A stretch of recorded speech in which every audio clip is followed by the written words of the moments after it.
Ada kemungkinan kalian akan menemui ini di masa depan. Ini adalah hal yang perlu kalian pelajari. Mari kita lihat.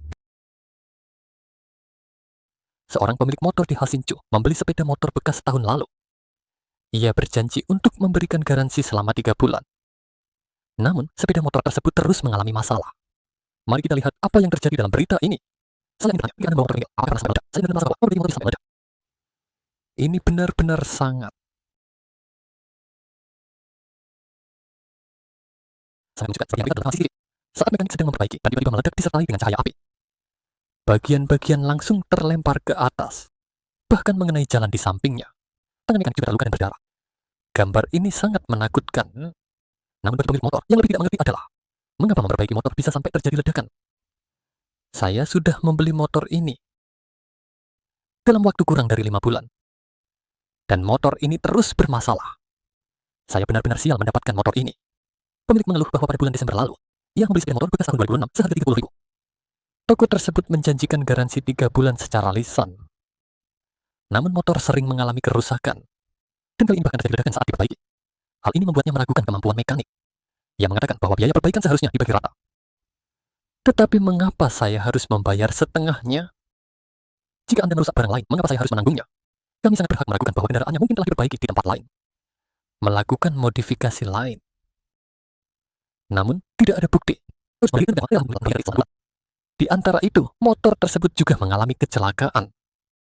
Nilai bagian yang diganti juga telah melebihi lebih dari 10.000. Dan selama proses perbaikan, meragukan pemilik motor telah memodifikasi motor sehingga terjadilah ledakan. Kami juga bersedia membantu melakukan perbaikan tanpa biaya, hanya berharap agar Tuan Luo dan temannya tidak kembali lagi.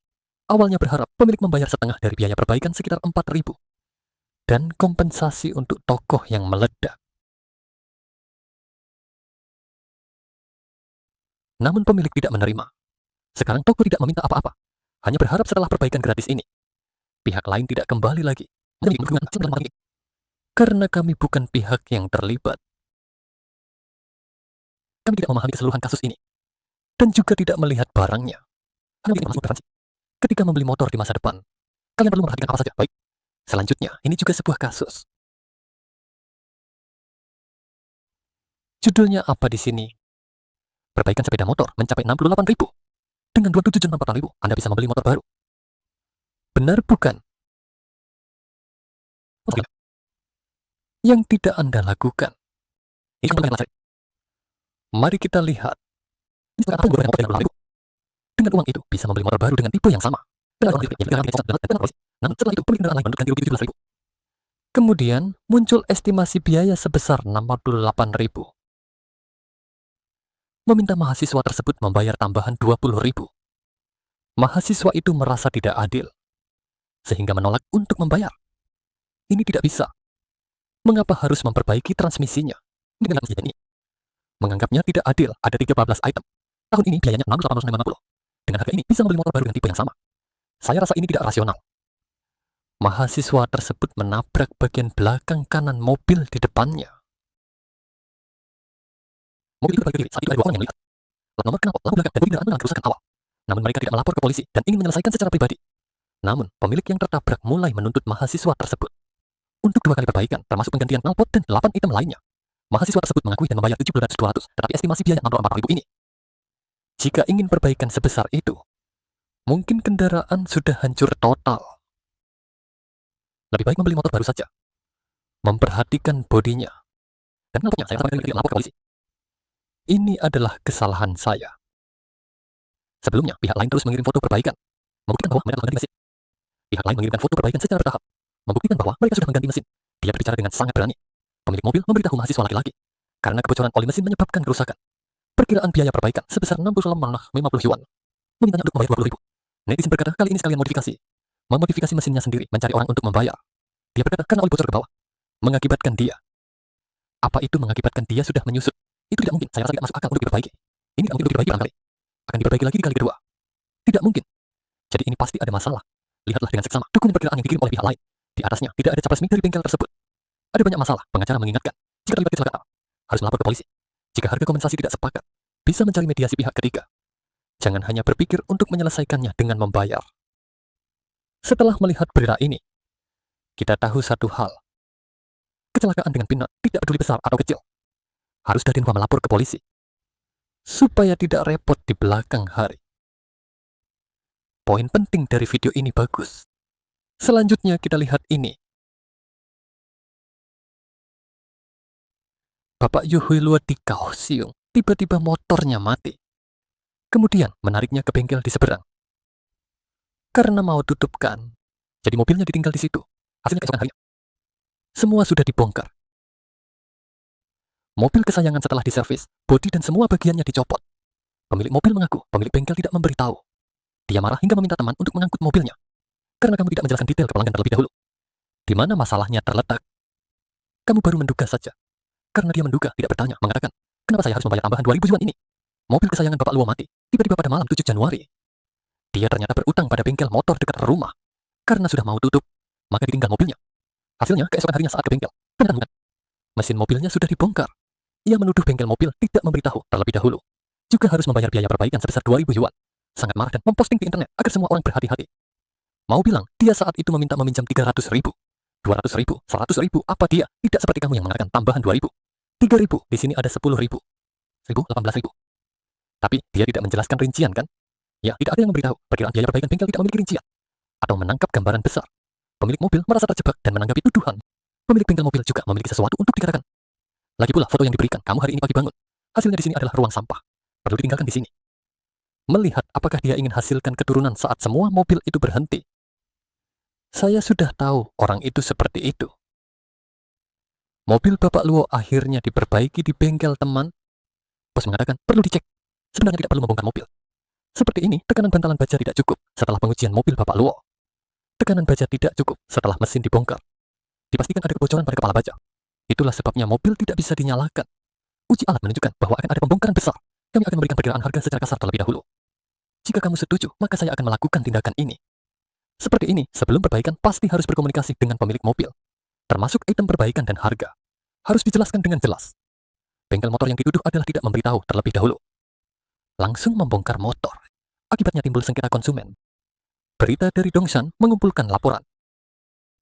Selanjutnya, kita lihat ini. Ini sama, juga dibeli.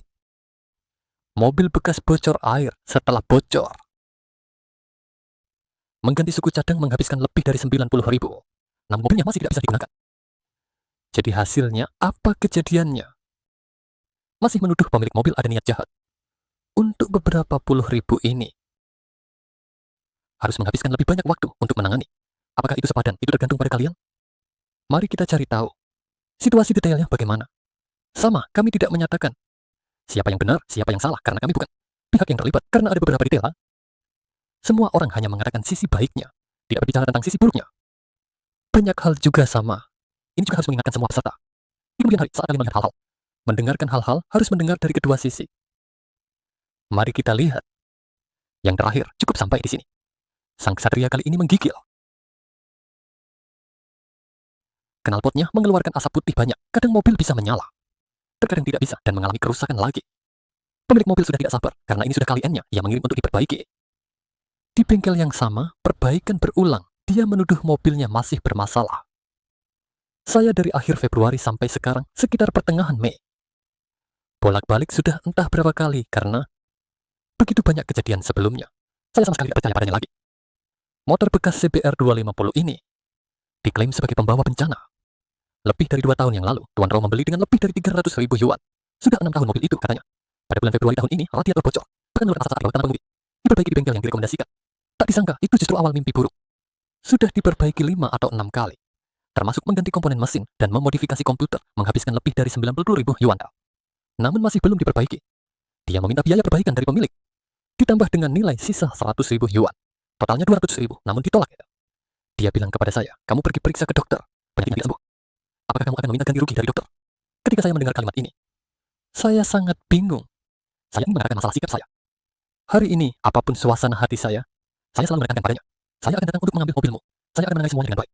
Meskipun dalam hal ini, kamu datang untuk memeras saya. Karena di mata saya, ini adalah pemerasan. Kamu ingin saya membeli seluruh mobilmu. Dan masih berbasis pada harga pasar normal. Saya anggap itu tidak adil. Karena bagaimanapun ini adalah mobil bekas. Pemilik berusaha keras membantah dan menjelaskan. Setiap kali Tuan Rao melaporkan, Masalah mobil selalu dibawa kembali untuk dibongkar dan diperiksa. Pemilik telah menjalankan bengkel mobil di Kaohsiung selama 5 atau 6 tahun. Juga membentuk tim untuk pelatihan. Dalam kompetisi, sangat percaya diri dalam hal keahlian sepeda motor besar. Kedua belah pihak sekali lagi negosiasi buntu. Selanjutnya mungkin harus berurusan di pengadilan, membiarkan pihak ketiga yang adil menilai benar atau salah.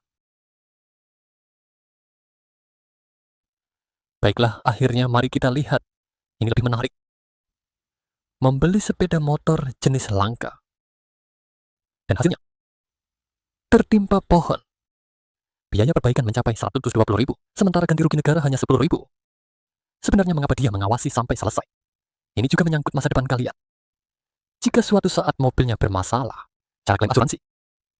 Banyak komentar di bawahnya. Kalian juga bisa melihatnya. Baiklah, mari kita tonton video ini. Hujan deras mengguyur. Sepeda motor yang diparkir di garis merah ditimpa. Rangka bengkok sepeda motor mengalami kerusakan parah. Lantai basah penuh serpihan batu. Daun jatuh, bahkan kabel listrik juga hancur. Memengaruhi lalu lintas. Pemilik mobil bekerja di dekat situ. Memarkir sepeda motor di tepi jalan. Setelah kerja melihat keadaan ini, mobilnya hancur berantakan. Menjadi besi tua, sangat menyedihkannya. Kendaraan sepeda motor adalah edisi terbatas impor dari Prancis. Pemilik menyatakan kurang dari 100 unit di seluruh Taiwan. Sangat berharga dan langka. Namun pengajuan ganti rugi negara hanya 10.000. Lokasi kecelakaan tepatnya di dekat Zhonghua Road di area pegunungan Hasinchu. Meskipun karena hujan, pekerjaan jalan di tepi jalan dihentikan. Namun pemilik dengan marah mengecam pohon besar ini tidak stabil, sehingga jatuh dan menimpa sepeda motor. Setelah taksiran di bengkel, biaya perbaikan total mencapai hampir 120.000. Sudah lebih dari sebulan sejak kecelakaan itu. Tes kendaraan bekas setidaknya sudah 90.000. Namun asuransi lokasi hanya membayar satu bagian dari 10. Kendaraan ini sangat langka di Taiwan. Ini adalah jenis mobil langka. Oleh karena itu, membeli jenis mobil ini, perbaikan di masa depan akan sangat tidak nyaman. Dan sangat mahal untuk mobil ini. Karena itu adalah impor. Jadi semua bagiannya harus diimpor dari luar negeri. Jika diimpor dari luar negeri, ada banyak biaya cukai dan biaya pengiriman. Terkait semua itu, ketika sampai di Taiwan, tentu saja biaya perbaikan akan mahal. Pemilik mobil merasa dirinya tidak bersalah. Sungguh, sebuah mobil edisi terbatas A. Biasanya dirawat dan dipoles secara berkala. Belum pernah mengalami kecelakaan. Kini menghadapi musibah tak terduga. Harus mengeluarkan biaya perbaikan sendiri. Saat kejadian, penyedia melakukan prosedur material asli. Namun karena hujan deras dan angin kencang di malam hari menyebabkan pohon tumbang, perusahaan asuransi awalnya memperkirakan jumlah ganti rugi sekitar 10.000 lebih. Penyebab utamanya adalah sepeda motor ini sudah berumur 7 tahun. Namun pemilik kendaraan beranggapan harga awal sepeda motor lebih dari 120.000. Namun biaya perbaikan mencapai lebih dari 120.000. Oleh karena itu, dia meminta ganti rugi untuk harga sebuah kendaraan baru. Saat ini perusahaan asuransi dari mana? Pemilik kendaraan masih bernegosiasi. Kedua pihak belum mencapai kesepakatan. Periksa sepeda motor sebelum pergi. Kenakan pelindung untuk menjaga keselamatan. Periksa helm, periksa perlindungan angin. Periksa semua fungsi motor sudah oke. Bahu rileks, telapak kaki datar. Lutut dibengkokkan secara alami. Mengendarai sepeda motor sangat mudah. Ingat berhenti di lampu merah, putar di area berhenti. Ikuti 2 tahap belok kiri. Patuhi peraturan lalu lintas, berjalan bagi pejalan kaki, jangan melanggar kecepatan, jangan mengemudi sambil mabuk. Mobil yang bahagia berkendara dengan aman. Hmm, hmm, hmm. Hmm.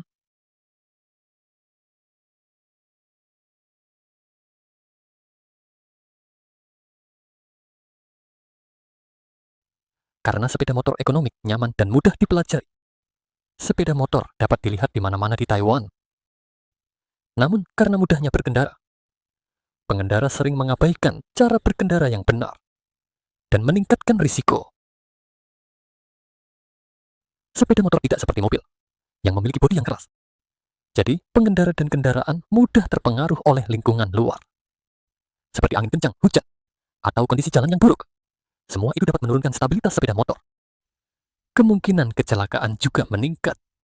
Begitu terjadi kecelakaan, pengendara sering menghadapi konsekuensi serius akibat dampak langsung.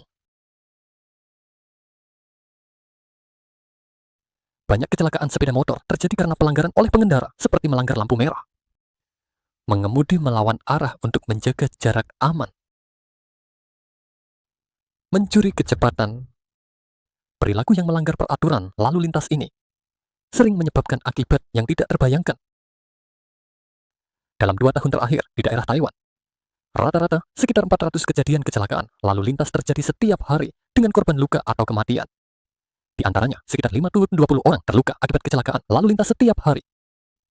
Sekitar 12 orang meninggal karenanya. Oleh karena itu, pengendara sepeda motor harus mengemudikan dengan hati-hati. Jangan biarkan penyesalan menimpa diri sendiri dan keluarga.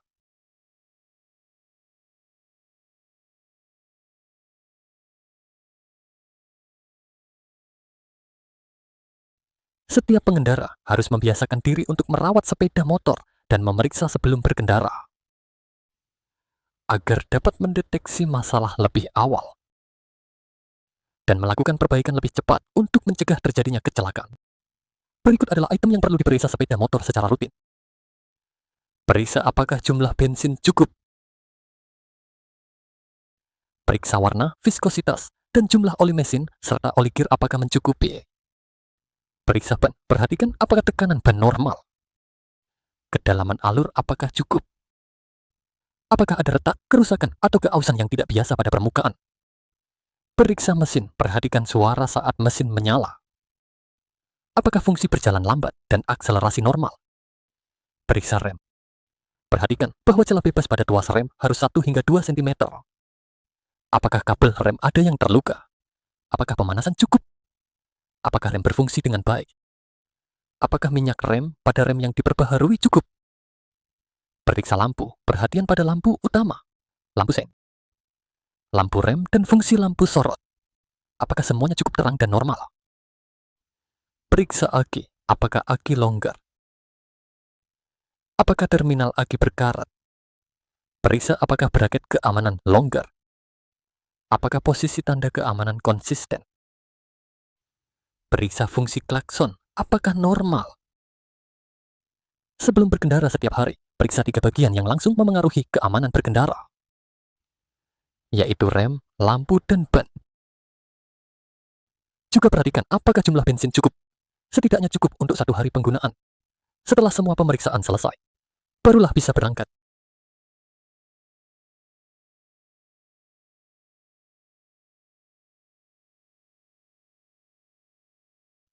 Karena semakin tinggi kecerahan warna pakaian, semakin meningkatkan keterbacaan pengendara. Maka, pengendara harus mengenakan pakaian berwarna cerah, seperti warna putih, merah muda, kuning, dan sebagainya. Terutama saat berkendara di malam hari, harus mengenakan pakaian yang memiliki desain reflektif. Ini sangat meningkatkan keamanan saat berkendara.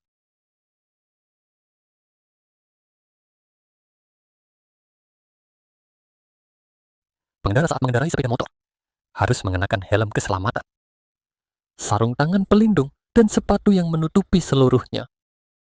Saat membeli helm keselamatan, pilihlah helm yang memiliki fungsi menyerap benturan dan memiliki stiker verifikasi atau tanda kelayakan. Jangan menggunakan helm yang sudah mengalami benturan berat.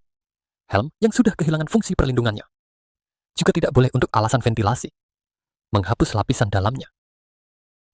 Setelah mengenakan helm dan mengaitkan pengait, harus ada ruang cukup untuk 1 jari antara tali helm dan dagu. Jika terlalu ketat, kepala akan merasa tidak nyaman.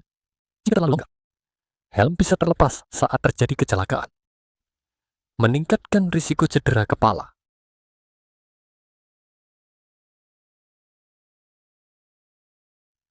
Pelindung dapat menghalangi angin kencang, debu, atau serangga, menghindari gangguan pada mata. Dengan cara ini, pengendara bisa fokus saat mengendarai sepeda motor. Pakai jari yang nyaman dan lengan tetap bergerak. Dan sarung tangan yang memiliki daya cengkeram bisa melindungi tangan. Menghindari keringat yang membuat tangan licin, sehingga tidak bisa mengendalikan gas dan rem dengan tepat. Tetapi jangan memasang penutup angin tetap di stang, agar tidak mengganggu kontrol kedua tangan terhadap kendaraan. Pengendara mengenakan pelindung yang menutupi seluruh kaki, dan sepatu yang tepat, untuk menghindari cedera pada kaki, atau bahaya karena telapak kaki licin. Pelindung yang lengkap adalah langkah dasar untuk menjaga keselamatan pengendara. Ketika mengendarai sepeda motor, kita harus mengenakan perlindungan yang lengkap.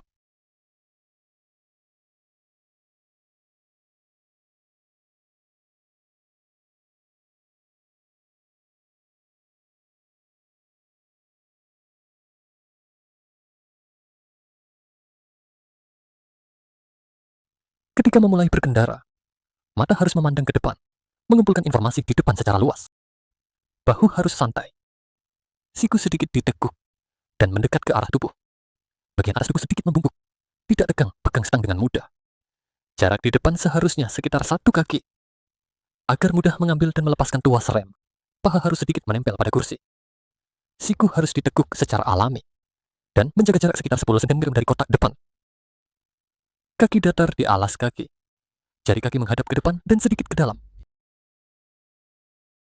Sepeda motor dengan tempat duduk belakang tetap mampu mengangkut satu orang. Penumpang harus mengenakan helm keselamatan. Tubuh penumpang harus sejajar dengan pengendara. Tidak boleh duduk menyamping. Untuk menjaga keseimbangan berkendara, kedua tangan merangkul pinggang pengendara. Keni sedikit mengapit paha pengendara. Kaki datar di alas kaki belakang. Menjaga posisi santai.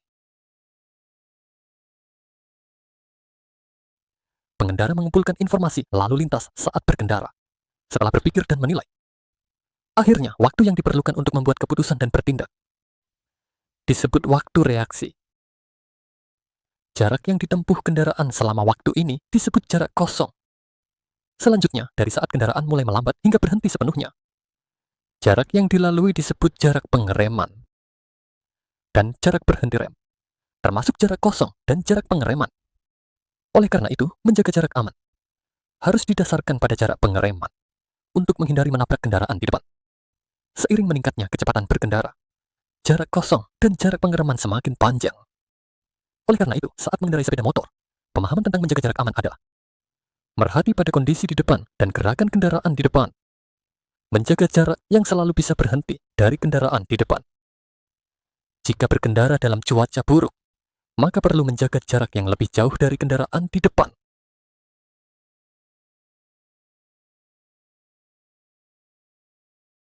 Cara pengereman yang benar adalah dengan mengembalikan gas, yaitu mengembalikan throttle ke kondisi tidak akselerasi. Melakukan pengereman mesin, dan secara bersamaan menggunakan rem depan dan belakang. Meningkatkan kekuatan rem secara bertahap, hingga kendaraan berhenti. Jika menghadapi situasi khusus, perlu pengereman darurat, harus segera mengembalikan gas, dan sekaligus menggunakan rem depan dan belakang.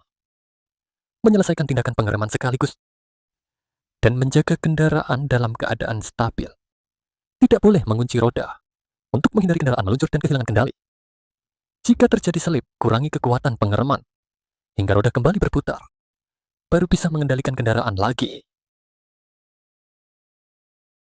Cara pengereman juga harus disesuaikan dengan lingkungan luar, seperti jenis permukaan jalan. Kondisi cuaca akan mempengaruhi operasional serta efektivitas pengereman.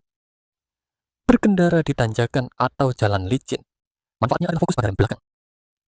Rem depan sebagai tambahan, sementara di turunan atau jalan kering. Demikian pula rem depan sebagai fokus, rem belakang sebagai tambahan. Ketika mempercepat, perlahan-lahan putar stang, agar kecepatan bertambah dengan stabil. Jika ingin melambat, kendurkan gas untuk mengatur kecepatan. Gunakan rem jika perlu. Jangan sekali-kali mempercepat terlalu cepat. Juga tidak boleh melakukan perilaku kebut-kebutan. Melanggar ketentuan berkendara selalu menjadi salah satu penyebab utama kecelakaan lalu lintas. Oleh karena itu, tidak perlu. Sebaiknya tidak melakukan cauce. Jika ingin cauce, pastikan Anda memiliki kepastian. Nyalakan lampu arah terlebih dahulu untuk memberitahu kendaraan lain. Kemudian dari sisi kiri kendaraan depan, berusaha melakukan cauce dalam waktu sesingkat mungkin. Jangan sekali-sekali berdampingan dengan kendaraan lain. Di jalur yang sama terus-menerus. Atkah melalui jalur antara kiri dan kanan.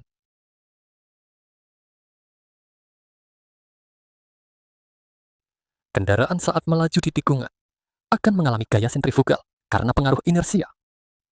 Oleh karena itu, pengendara dan kendaraan harus miring dengan tepat. Untuk mengatasi gaya tersebut, seiring dengan meningkatnya kecepatan kendaraan, gaya sentrifugal pun semakin besar. Sudut ketekukan tubuh pengemudi dan badan kendaraan juga harus meningkat, agar dapat berbelok dengan lancar. Apabila kecepatan kendaraan terlalu tinggi dan tidak dapat mengatasi gaya sentrifugal, akan terjadi fenomena keluar jalur. Oleh karena itu, sebelum berbelok harus mengurangi kecepatan. Setelah memastikan radius tikungan, harus berbelok dengan sudut miring yang tepat dan kecepatan yang stabil. Sebelum melakukan manuver, pastikan keamanan terlebih dahulu. Kemudian percepat kembali dan luruskan kendaraan. Namun, jangan sekali-kali melakukan pengereman mendadak saat berbelok.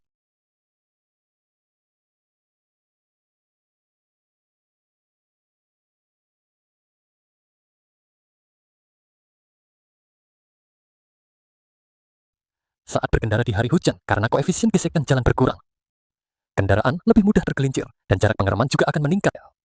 Oleh karena itu, harus memperlambat laju kendaraan dan menjaga jarak yang cukup dengan kendaraan di depan. Saat berkendara di jalan berbatu atau permukaan yang tidak rata, harus memperlambat kecepatan. Tubuh harus rileks mengikuti gerakan kendaraan dan belakang diri untuk mengurangi kekuatan dampak, serta menjaga posisi kendaraan tetap stabil. Mata manusia saat menghadapi cahaya yang berbeda memerlukan waktu untuk beradaptasi dengan perubahan. Oleh karena itu, saat masuk dan keluar terowongan, harus memperlambat dan melaju perlahan. Nyalakan lampu depan agar mata dapat beradaptasi. Saat berpapasan, cahaya dari kendaraan yang berlawanan dapat menyebabkan silau. Oleh karena itu, tidak boleh menggunakan lampu jauh saat bertemu kendaraan.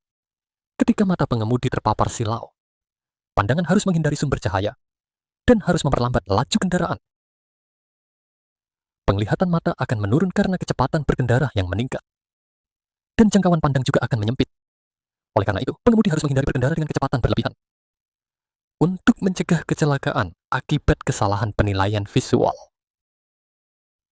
Saat berkendara, pengemudi harus menggunakan kaca spion untuk memahami situasi di belakang. Oleh karena itu, sangat tidak disarankan untuk menghilangkan kaca spion. Dan ada juga titik buta dalam penglihatan Cao Hao. Jadi saat memulai berbelok atau berpindah jalur, harus menengok untuk memastikan situasi di belakang. Dan juga harus menghindari memasuki area titik buta mobil, agar tidak terjadi bahaya. Saat kendaraan besar melaju dengan cepat, karena adanya tekanan udara, akan menarik objek di sekelilingnya. Oleh karena itu, sepeda motor harus menghindari mendekati kendaraan besar, dan tidak berusaha menyelip di antara kendaraannya. Saat mobil berbelok, jejak pergerakan roda depan dan belakang berbeda. Di dalam tikungan, akan ada jarak yang disebut dengan selisih roda dalam. Kendaraan dengan jarak sumbu roda yang lebih panjang juga memiliki selisih roda dalam yang lebih besar.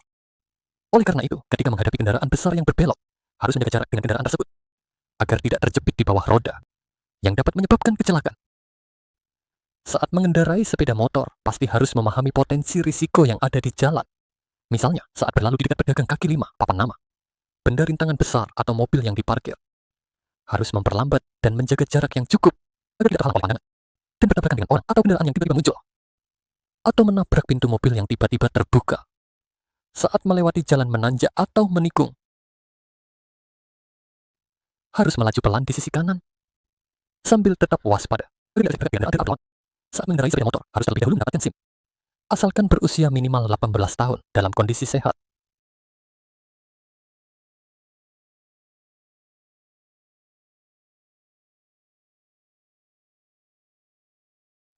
Dan lulus ujian dari mata pelajaran yang relevan. Dapat mengajukan SIM untuk berkendara motor jenis tertentu. Jangan sekali-kali mengemudikan kendaraan tanpa izin. Mematuhi peraturan lalu lintas adalah langkah pertama untuk berkendara dengan aman. Jalur khusus kendaraan dan jalur prioritas kendaraan adalah hak jalan khusus dan prioritas untuk sepeda motor. Saat berkendara di jalan dua arah, sepeda motor dapat melaju di jalur cepat dan jalur lambat yang paling luar. Sementara di jalan satu arah, dapat melaju di jalur lambat dan jalur cepat yang berdekatan dengan jalur lambat. Jika di jalan satu arah, mobil dapat bergerak di dua jalur luar. Sementara di jalan satu arah, dapat bergerak di jalur paling kiri atau paling kanan. Menunggu sepeda motor adalah tempat berhenti untuk sepeda motor di persimpangan lampu merah. Saat berbelok kiri, sebaiknya gunakan cara belok dua tahap. Berkendara di jalur yang belum ditentukan. Pada garis pemisah jalur. Dan berbagi batas garis jalan. Kecepatan kendaraan tidak boleh melebihi 30 km. Berbagi jalan dengan batasan. Kecepatan mobil tidak boleh melebihi 30 km. Di jalur lambat tidak boleh melebihi 40 km. Di arah yang tidak ada pembagian jalur lambat, harus memperhatikan para pengendara sepeda dan pejalan kaki yang berbagi hak jalan. Terutama saat melewati mereka, harus lebih waspada. Menjaga jarak yang tepat dengan mereka. Dan mengurangi kecepatan. Untuk menghindari tabrakan dengan sepeda yang tiba-tiba berbelok. Saat melewati tanda, lalu lintas pejalan kaki di jalur pengendalian. Karena mengurangi kecepatan. Saat bertemu pejalan kaki, baik ada jalur pejalan kaki, harus berhenti terlebih dahulu agar pejalan kaki bisa lewat. Saat mendekati mulut gang, harus memperlambat. Atau berhenti dan melihat agar tidak menabrak kendaraan yang kita tunggu dari jalur jalan. Sebaliknya, ketika kita mengemudi di gang, sebelum sampai ke persimpangan, harus memperlambat atau berhenti. Memastikan situasi dengan baik saat kita berjalan ke untuk menghindari bahaya. Saat mobil darurat berhenti, tidak boleh parkir sembarangan. Juga tidak boleh parkir di tempat parkir penyandang disabilitas serta di tikungan, di jalan sempit dan pintu keluar tempat umum dan area lainnya. Apalagi tidak boleh parkir di tempat yang dilarang atau larangan parkir sementara. Ketika kendaraan melaju, pengemudi tidak boleh menggunakan telepon seluler. Tidak menghabiskan waktu lama mengemudi dengan cara zigzag di jalan, atau hanya menggunakan roda belakang, atau mengemudi dengan cara lain yang berbahaya. Tidak boleh juga mencabut peredam suara atau menimbulkan bisingan dengan cara lain. Jika tidak, akan mendapatkan hukuman yang sangat berat. Saat terjadi kecelakaan,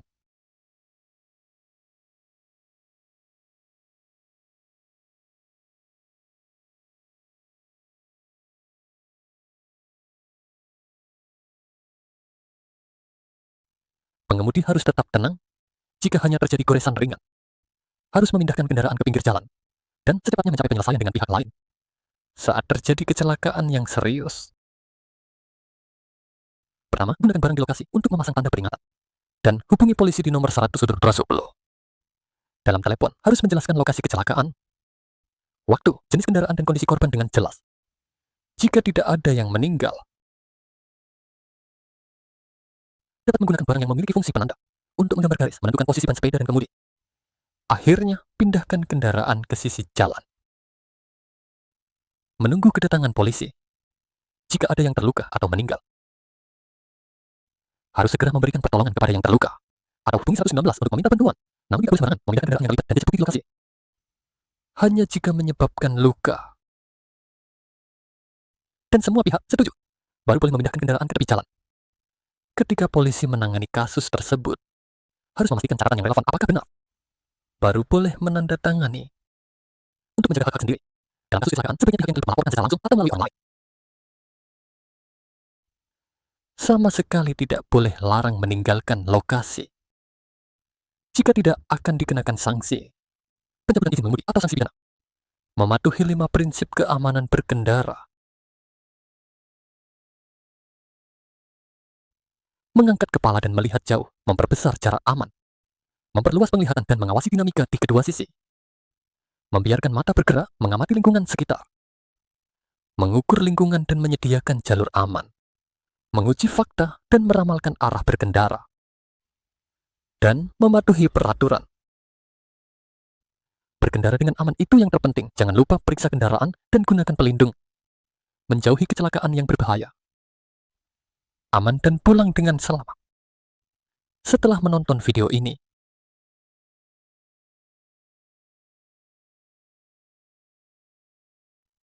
apa yang dibahas di dalamnya? 1. Item pemeriksaan keamanan. Selain itu, pemeriksaan sebelum berkendara, juga pakaian pengemudi dan warnanya, dapat memberi dampak pada kita. Selain itu, fungsi perlengkapan tambahan, bagaimana cara mengenakan helm dengan benar. Baik yang kelima. Baiklah, kelima. Posisi berkendara yang aman. Pengoperasian rem ke-6. Ketujuh. Cobalah untuk belok dengan aman. Bahaya potensial dan langkah tanggap. Kesembilan. Beberapa peraturan mengemudi. Terakhir, mengenai penanganan kecelakaan. Semoga semua siswa setelah menonton video ini dapat mengingatnya dengan baik.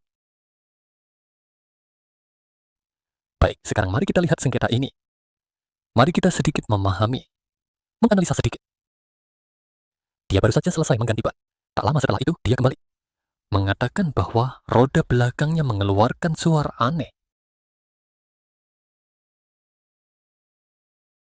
Untuk mencari tahu penyebabnya, mekanik di bengkel membongkar ban untuk diperiksa. Yang suara aneh berasal dari belakang mobil. Itu adalah bagian dari plat buka tutup transmisi. Akibat pelumas yang sudah tua. Mungkin biasanya kita merawatnya. Di sini tidak ada minyak mengeras di dalam, menyebabkan kerusakannya. Tapi apapun penjelasan dari mekanik, klien sepertinya tidak bisa menerima. Menekankan bahwa sebelum dia ganti ban, tidak ada suara aneh. Meminta bengkel untuk bertanggung jawab. Lalu dia bilang kenapa ada penggantian ban. Ganti ban, ganti ban. Ganti ban jika ban gagal ini hanya berputar saja. Tidak ada yang namanya kebalikan di sini. Saya tidak peduli apa yang dia pasang. Telepon tidak ada gunanya. Sebuah bengkel sepeda motor di Taoyuan. Baru-baru ini seorang pria datang untuk mengganti ban belakang setelah selesai pergi tanpa masalah. Tapi 5 menit kemudian mengatakan bahwa roda belakangnya mengeluarkan suara aneh. Proses pemasangan bengkel Haiji bermasalah. Mekanik langsung membongkar roda belakang untuk diperiksa. Menginformasikan bahwa masalah ada di plat buka, tutup transmisi bagian kiri ban. Namun pria itu tidak bisa menerima. Setelahnya bahkan meninggalkan ulasan buruk. Membuat pemilik toko sangat marah karena mengganti ban dan plat buka tutup ada hubungannya. Tidak masalah, yang dia inginkan adalah tidak ada suara. Saya bilang padanya tidak mungkin tanpa ada pelumas untuk menemani. Dia ada kotoran. Atau ada masalah pada pelumas yang utama. Menghasilkan suara dari transmisi. Plat buka tutup adalah sistem transmisi sepeda motor. Terletak di sisi kiri roda belakang. Utamanya mengontrol bagian sabuk belakang. Mirip dengan sprocket belakang pada sepeda. Merupakan barang habis pakai kendaraan yang menempuh jarak tertentu. Ditambah jika tidak dirawat maka akan aus, mengeluarkan suara. Umumnya bengkel akan menyarankan mengganti plat buka tutup atau seluruh komponen kopling. Total biaya sekitar 2.000 hingga 3. Bengkel dituduh bilang jika itu kesalahan mereka. Mereka bersedia mengakuinya, tapi jika klien keras kepala, mereka juga tidak akan menerima meminta yang tidak masuk akal. Berita Dongsan melaporkan dari Taoyuan. Setelah melihat berita ini, kenapa pelatih menayangkan berita ini kepada kalian? Karena nanti kalian juga mungkin mengalami hal yang sama. Namun mari kita bicarakan dari sudut pandang yang adil. Pemilik bengkel sepeda motor ini, dia juga sepertinya tidak begitu. Pengalaman sedikit kurang, tidak perlu dikatakan harus ganti ban. Setelah pemilik mobil masuk, dia akan memeriksa terlebih dahulu. Dia akan memeriksa rem, memeriksa roda, semuanya diperiksa. Dan juga ban ini, dia akan menggoyangnya, mencoba menggoyang. Harus memeriksa dengan sembarangan. Jika pelumas yang dibicarakan sebelumnya sudah aus, dia akan menggoyang. Ketika menggoyang, akan ada celah muncul. Akan goyang ke sana kemari. Seperti ini berkendara sepeda motor jadi tidak stabil. Karena dia tidak melakukan hal ini, klien cuma dibiarkan di sana lalu pergi. Menghasilkan pertolongan. Dia tadi berbicara tentang pelumas. Apa itu pelumas? Dalam bahasa Mandarin disebut bantalan bola. Di dalam bantalan ada beberapa bola. Agar tangan Anda bisa berputar, banyak alat mekanik yang memiliki ini. Benda ini di dalamnya diolesi dengan sedikit minyak. Adapun minyak, dalam bahasa Hokkien kita sebut susu minyak. Untuk melumasi, jika menggulung lama-lama, apakah itu akan aus? Ya, itu juga akan aus. Setelah aus, itu akan goyang-goyang. Akan mengeluarkan suara aneh. Minyak di dalam juga akan berubah kualitas. Jika digunakan lama tanpa diganti, juga akan berubah kualitas. Sebenarnya, ini adalah barang habis pakai. Baik, mari kita lihat. Apa itu yang disebut bearing? Ya, baik. Mari kita masuk dan lihat. Apakah ada yang disebut bearing ini? Produksi bearing. Ini adalah bearing ini. Yang kita maksud disebut sebagai white tempered bone. Apakah kamu lihat white tempered bone? Karena ada banyak jenis yang besar dan kecil. Banyak jenis ya, tidak melihat. Selama ada benda yang berputar, harus dimasukkan ke dalam ban ini. Mesin sama saja, harus ada benda ini. Besarnya banyak jenis. Banyak jenis. Karena internet sangat mudah. Jadi kita cari sedikit tentang pengenalan pembuatan bearing. Dia memilih banyak yang muncul. Baik, ini adalah bearing yang kita bicarakan tadi. Karena, apakah juga dengar ini? Tidak dengar ini. Karena ini adalah sesuatu yang sangat profesional. Nah, di bidang mesin kita, banyak jenis yang diterapkan. Setiap mesin pasti akan menggunakannya. Mari kita lihat lebih lanjut. Baik, selanjutnya adalah subjek kita. Di dalam ada pendahuluan, juga klasifikasi sepeda motor. Juga struktur dasar sepeda motor. Dasar operasi mobil dan juga sepeda motor, pemeriksaan dan pemeliharaan karantina. Jadi, pemeriksaan sepeda motor dan pemeliharaan sederhana. Itu sudah sangat rinci yang kita bicarakan di video tadi. Mari kita lihat sedikit baik. Baik, pendahuluan. Dia memberitahu kita bahwa sepeda motor di Taiwan kita, banyak orang menggunakannya. Karena mudah dan juga tidak mahal ya, satu unit. Sebenarnya bisa bertahan puluhan tahun tanpa masalah. Jika kamu merawatnya dengan baik, bisa lebih lama. Jadi cukup baik. Jadi di Taiwan kita, sepeda motor sangat banyak karena sangat praktis. Sangat praktis. Apakah kita tahu berapa sepeda motor di Taiwan? Mari kita lihat, mari kita tengok. Kita masuk ke dalam, kita lihat sedikit. Ini adalah data pengawasan dan karantina dari Kementerian Perhubungan. Apakah kamu lihat pelatih ini membuat link dari tahun 2007 menurut statistik sampai tahun ini? Mari kita gulir ke bawah. Apakah kamu lihat tahun seperti ini? Ini sangat mengerikan. Mari kita lihat, kita tahu seperti ini. Apakah kamu lihat jumlah kendaraan motor? Yaitu mobil dan sepeda motor. Jumlah totalnya adalah. Dan di sini meningkat. Persentase meningkat 121%. Sedangkan mobil Dan sepeda motor lebih mengerikan. Jadi itu berarti setiap 100 orang, hampir 1 orang 1 unit ya. Jumlah mobil sebanyak itu akan menyebabkan banyak kecelakaan. Luas Taiwan tidak akan bertambah. Melebar ya, tapi kendaraanmu terus bertambah. Masalah parkir juga ada. Jika orang banyak berkendara dengan sepeda motor juga akan stres. Maka akan timbul banyak situasi. Mari kita lihat lebih lanjut. Klasifikasi sepeda motor kita lihat sebentar saja sudah cukup. Dia mengklasifikasikannya berdasarkan kapasitas mesin atau tenaga kuda. Ini adalah sepeda motor ringan, kecil. Ini adalah kendaraan listrik. Di sini dia memberitahu kita, tenaga kuda kurang dari 124 tenaga kuda. Atau kecepatan maksimum di bawah 45 km. Nomor platnya adalah huruf merah. Dengan latar belakang putih. Sedangkan untuk bagian listrik di bawah 5 tenaga kuda. Yang biasa. Yang berisiko adalah yang bisa kita lihat sering. Di bawah 50 cc ada cc-nya. Di atas 100 sedikit 4 tenaga kuda. Kecepatan melebihi 45.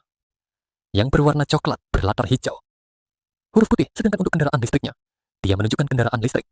Sepeda motor ringan, sepeda motor listrik kecil. Dia bisa mendapatkan asuransi tanggung jawab wajib. Apa itu asuransi tanggung jawab wajib? Asuransi tanggung jawab wajib adalah jika terjadi kecelakaan. Asuransi tanggung jawab wajib adalah setelah terjadinya kecelakaan. Itu adalah biaya pengobatan untuk cedera yang bisa diklaim. Lalu bagaimana jika ada kematian? Yaitu 2 juta. Lalu jika kecacatan, dia memiliki tingkat kecacatan, itu harus melalui batasan tertentu. Lalu bagaimana pelatih tahu? Karena istri pelatih pernah mengalami kecelakaan mobil. Saya tahu, ini adalah hal yang sangat merepotkan. Kita akan bicarakannya lagi jika ada kesempatan. Baiklah, mari kita lihat video ini sebentar.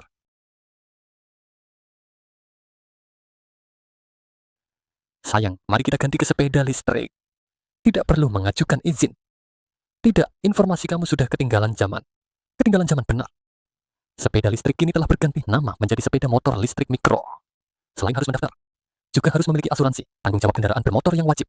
Jika pemilik tidak memperpanjang asuransi setelah 6 bulan, maka izin mereka akan dicabut. Dan mana tahu semua ini? Saya adalah pengguna jalan yang baik. Sepeda motor listrik mikro juga harus memiliki asuransi tanggung jawab kendaraan bermotor. Keamanan berkendara menjadi lebih terjamin. Baik, ini adalah aturan baru tahun 111. Baiklah, mari kita lihat lebih lanjut. Sepeda motor biasa dan berat. Kita bisa melihatnya di jalan raya. Antara 50 cc hingga 250 cc. Plat nomor itu berwarna putih. Dengan tulisan hitam, bagaimana dengan kendaraan listrik? Ada tanda bahwa itu adalah kendaraan listrik. Sepeda motor besar memiliki knalpot yang lebih besar. Biasanya, plat nomor sepeda motor besar berwarna kuning. Sepeda motor besar dengan plat kuning. Dari 250 cc hingga di bawah 50 cc adalah motor berat. Motornya memiliki lebih dari 40 tenaga kuda. Sedangkan sepeda motor besar menggunakan plat merah. Plat merah biasa. Itu adalah motor yang lebih dari 50 cc. Memiliki tenaga di atas 54 tenaga kuda. Jika berdasarkan kategori bahan bakar, untuk yang menggunakan bensin ada 2 jenis. Satu jenis adalah yang sering kita lihat di jalan, jenis sport. Biasanya itu adalah sepeda motor manual. Dan ada satu jenis lagi. Sepeda motor skutik juga ada 2 jenis. Secara umum, pengendara sport bisa mengganti gigi. Baiklah, ini adalah sepeda motor skutik. Disebut juga skuter, kan? Skuter adalah kendaraan dengan transmisi variabel. Kamu tinggal gas saja jika perlu perlahan. Dia akan melambat. Tidak perlu mengganti gigi. Lebih praktis. Dan lebih banyak penggunanya. Saat ini, motor listrik juga ada 2 jenis. Satu jenis adalah yang dapat diisi ulang. Kamu harus mengendarai motor ke sana, menyambung ke soket untuk mengisi daya. Dan satu lagi adalah jenis pertukaran. Pertukaran seperti kaset. Jika tidak ada listrik, bisa dicabut untuk diisi. Padahal yang sudah diisi dapat dipasang kembali. Jadi lebih praktis. Lebih praktis. Di sini juga menunjukkan bahwa biaya pembangunan stasiun pengisian lebih murah. Dan baterai tetap sulit untuk dipindahkan, terjatuh, atau rusak. Keamanannya lebih tinggi saat ini. Saat ini, motor yang bisa diisi ulang. Waktu menunggunya lebih lama. Karena harus menunggu ya, waktu pengisian. Tidak bisa langsung ganti dan pergi. Jadi ada kelebihan dan kekurangan. Mari kita lihat sejenak. Tidak, ini adalah stasiun pengisian. Motor harus diisi di sana. Sedangkan yang lain tidak perlu. Pertukaran baterai jauh lebih praktis. Lebih praktis. Sudahkah kamu lihat, ini adalah baterai yang sering kita lihat di banyak stasiun pengisian. Baiklah, kita juga akan melihat struktur dasar kendaraan, yaitu bensin mobil bakar. Baiklah, ini adalah penampilan. Mari kita lihat secara garis besar. Yaitu ini. Ini adalah gaya kemudi untuk mengatur arah. Itu adalah fungsi untuk mengontrol arah kendaraan. Lalu di mana gasnya? Gasnya ada di sebelah kanan kita. Di sini, bukan sebelah kanan.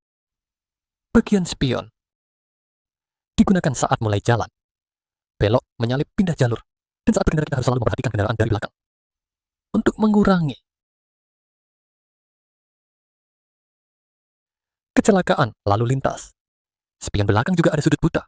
Harus berkoordinasi kita menoleh untuk memeriksa. Mari. Kondisi di belakang, di sini saya ingin mengingatkan semua. Ini tidak boleh dipasang.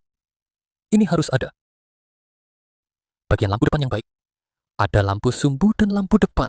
Lampu sumbu dan lampu depan. Nah, beberapa pengaturan memang tidak ada. Ada satu lampu besar, lampu besar. Lampu besar itu ada saklar untuk lampu jauh dan dekat. Di sini, lampu jauh adalah lampu biru itu. Jika dimatikan, itu adalah lampu statis. Kita lihat gambar ini. Di atas itu adalah lampu jauh. Di dalam lampu biru menyala. Pada malam hari, sudut proyeksi lebih tinggi. Sementara pada siang hari, itu juga dapat terlihat. Itu lebih terang. Lampu statis cenderung lebih rendah. Sudut itu lebih rendah. Dan kecerahan juga tidak begitu terang. Kita bisa melihat dari penampilannya. Selanjutnya adalah lampu tanda arah. Di sini memberitahu kita, oh, lihat dulu Anda belok kiri. Belok kanan harus di. Sebelum berbelok sejauh 30 meter, menyalakan lampu arah, tetapi menyalakan lampu arah bukan berarti Anda pasti akan belok. Anda harus memastikan apakah kendaraan di belakang menjaga jarak aman setelah Anda berbelok. Apakah akan mempengaruhi kendaraan yang datang dari belakang. Jadi, semua peserta harus mencatat, bukan hanya menyalakan lampu arah dan langsung belok.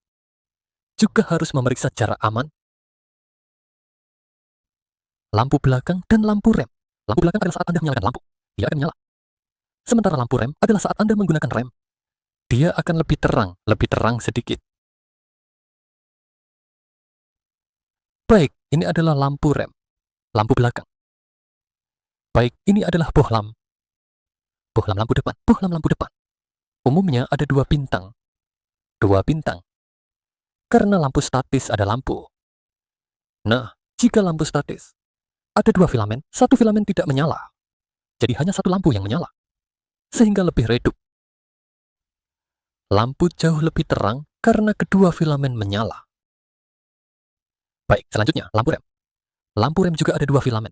Karena saat dinyalakan lampu kecil akan menyala setelah Anda menginjak rem. Ini dan 1 lampu lainnya juga menyala lebih terang. Akan lebih terang. Sementara lampu arah hanya ada 1 lampu. Bagian bohlam ini. Di sini Anda harus mengingatkan semua peserta. Jika bohlam rusak, kita juga bisa menggantinya sendiri. Namun, sebelum mengganti bohlam, Anda harus mencopot bohlam yang rusak. Lalu membawanya ke toko untuk membeli. Perbandingan, jangan sembarangan beli. Jika sembarangan beli, Anda akan bolak-balik. Mengerti? Melakukan segala sesuatu, sama saja. Jika sesuatu yang rusak harus diganti, Anda hanya perlu mencopot komponen lama, mengambilnya ke toko untuk dibandingkan, baru membeli untuk digunakan di rumah. Ini juga harus diingat oleh semua peserta. Ini bisa diganti sendiri. Baik, ini adalah bagian tutup tangki bahan bakar. Sebagian besar hampir sama. Haha, kita hanya perlu melihat sedikit saja. Itu adalah bagian lubang kunci. Hanya perlu membuka kunci. Baik, desain sepeda motor ini juga ada kait helm. Di depan sini ada 2 kait dan jenis kendaraan. Desain yang berbeda akan bervariasi. Selanjutnya, alat-alat sepeda motor. Sepeda motor biasa hanya memiliki alat bawaan hanya 2 ini. Ini disebut soket. Harus mempergunakan benda apa? Untuk membongkar busi, yaitu pengapian. Busi itu, dan ini adalah alat ini, yaitu obeng datar. Juga ada obeng silang. Hanya 2 alat ini. Baik, ini adalah pemeriksaan busi. Sedikit paham sudah cukup. Kenapa? Karena kita tidak perlu membongkar. Benda ini diserahkan ke bengkel untuk membongkar. Jika bisa membongkar sampai melihat busi, harus membongkar bagian luar. Nah, jika kamu membongkar bagian luar, kamu tidak akan bisa membongkar nanti. Kamu tidak bisa memasangnya kembali. Jadi kita cukup tahu saja. Saya tidak menyarankan kalian, para siswa, untuk menentukan apakah ini baik atau tidak. Baiklah, jadi selanjutnya kita lihat. Ini adalah berita, dia bilang. Aki, sabuk, busi. 3 komponen yang sering merugikan. Mari kita lihat apa yang dia katakan. Apa manfaatnya bagi kita? Apa saja yang paling sering dirugikan? Yaitu busi di dalam motor. Terkadang hanya karena hujan. Basah. Sebenarnya masih bisa digunakan. Atau aki sebenarnya masih bisa diisi ulang. Atau sabuk ini hanya sedikit retak. Dan juga ban. Jika tertusuk, sebenarnya masih bisa diperbaiki, tapi umumnya pelanggan. Karena tidak bisa membedakan baik dan buruk. Banyak montir mobil akan bilang berdasarkan pengalaman mereka. Ini rusak, tidak bisa digunakan. Harus diganti yang baru. Seringkali mereka dipatok biaya tinggi. Tapi masyarakat sebenarnya punya cara untuk melindungi diri. Ini adalah multitester kami. Ini masih rendah daya. Jadi, daya seperti ini setelah diisi tetap tidak berfungsi. Kami akan menyarankan penggantian. Selain itu, risiko ditipu juga ada pada ini, yaitu kualitas bahan. Karena antara yang asli dan palsu, masyarakat juga tidak selalu bisa membedakan. Misalnya, aki asli harganya 1.000 yuan, tapi aki palsu hanya 600 yuan. Selisih harganya hampir 2 kali lipat. Aki asli adalah produksi pabrik resmi. Umumnya memiliki umur yang lebih panjang. Dan lebih baik digunakan aki palsu dibuat oleh perorangan.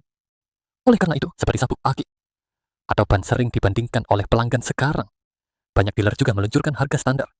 Selama itu adalah toko yang terakreditasi oleh perusahaan, harus memberikan harga sesuai yang tertera, dengan alat profesional dan daftar harga yang ditentukan, juga memberikan perlindungan lebih bagi konsumen, terhindar dari penipuan. Ini adalah posisi aki. Posisi bisa berbeda. Ada yang berada di dekat pijakan. Yang perlu kita perhatikan di sini adalah aki ini. Tidak perlu memeriksa cairan aki atau menambah air suling. Tapi perlu memeriksa kondisi koneksi aki. Bila perlu harus dikencangkan. Karena sekrup ini bisa menjadi longgar. Jangan mencoba membuka penutup rapat yang ada. Karena ini mengakibatkan aki rusak permanen saat menyalakan mesin kendaraan. Jika terasa mesin sulit dinyalakan, maka perlu memeriksa aki. Seharusnya sudah ada penjelasan. Dia juga menekankan saat menyalakan mesin, jika terasa motor starter berputar lambat, itu berarti harus ke bengkel untuk ditangani agar tidak terjadi kekurangan tegangan, mengakibatkan mesin tidak bisa dinyalakan. Untuk bagian panel instrumen berada di kedua sisi. Di tengah setir, mari kita lihat. Untuk motor ini, akan menampilkan speedometer, jam, lampu indikator kerusakan mesin, indikator bahan bakar, waktu ganti oli, perjalanan. Untuk bagian motor kurang lebih ini. Catatan di sini. Jika lampu indikator kerusakan mesin menyala, harus kembali ke bengkel untuk diperiksa. Apakah ada yang aneh? Jika lampu indikator menyala, harus kembali ke bengkel untuk perawatan kendaraan. Ini adalah bagian dudukan. Untuk dudukan, ketika menstabilkan kendaraan, Anda harus sangat berhati-hati. Misalnya, jika tanah tidak sangat kokoh, saat memarkir Anda harus memperhatikan. Untuk bagian ban, tentu saja ada ban depan. Saat ini, beberapa kendaraan memiliki 2 ban depan. Data saat ini tidak mencakup bagian ban. Saat kita mengendarai motor, kita tentu mempercepat dan akselerasi. Saat membebaskan gas, itu adalah rem untuk mengurangi kecepatan. Disampaikan ke tanah sehingga kendaraan saat beroperasi akan ada penarikan dan juga kepercayaan otomatis. Yang paling penting adalah bisa menopang berat. Saat digunakan akan nyaman berkat pola ban yang fungsional. Memiliki fungsi pengurasan untuk menghindari kendaraan tergelincir saat melewati genangan air. Ini sangat penting. Baik, ini adalah bagian dari ukuran ban. Di atas terdapat 4 angka. Yang berarti tahun 2019. Ban yang diproduksi pada minggu ke-15. Ini juga harus diperhatikan sedikit. Selanjutnya, mari kita lihat apa itu ban depan. Ban kuaca cerah, ban kedua, dan ban hot melt. Ban semi hot melt, ban komposit. Ini sangat detail, mari kita lihat lebih lanjut. Apa yang dia inginkan sebenarnya?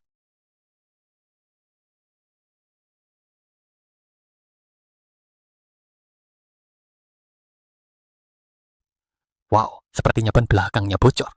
Segera bawa ke bengkel motor. Tunjukkan kepada bos. Ayah, sepertinya ban saya bocor. Ya, saya akan memeriksanya untukmu.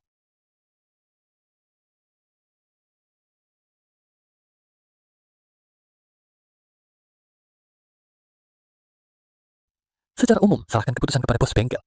Kalau bicara seperti itu, benar bukan? Akan tergantung pada ukuran paku yang tertancap. Lihat lebar apakah jalur tambalan bisa menjangkau area tersebut. Jika tambalan tidak bisa menjangkau panjang lebar yang terlalu berlebihan, tentu saja ban tersebut tidak bisa ditambal. Jika itu adalah jenis jalur tambalan paku, pasti akan muat. Tapi itu juga harus lihat kondisi ban. Jika yang ini disebut sebagai blok nomor induk. Kalau bicara dalam konteks timing, itu berarti tingkat penggantian banmu. Yang utama adalah melihat di samping. Tanda blok nomor induk, di sini pasti ada panah. Panah segitiga ini, bagian yang dibandingkan, pasti akan ada tanda blok nomor. Untuk menentukan apakah ban perlu diganti, itu lihat yang ini.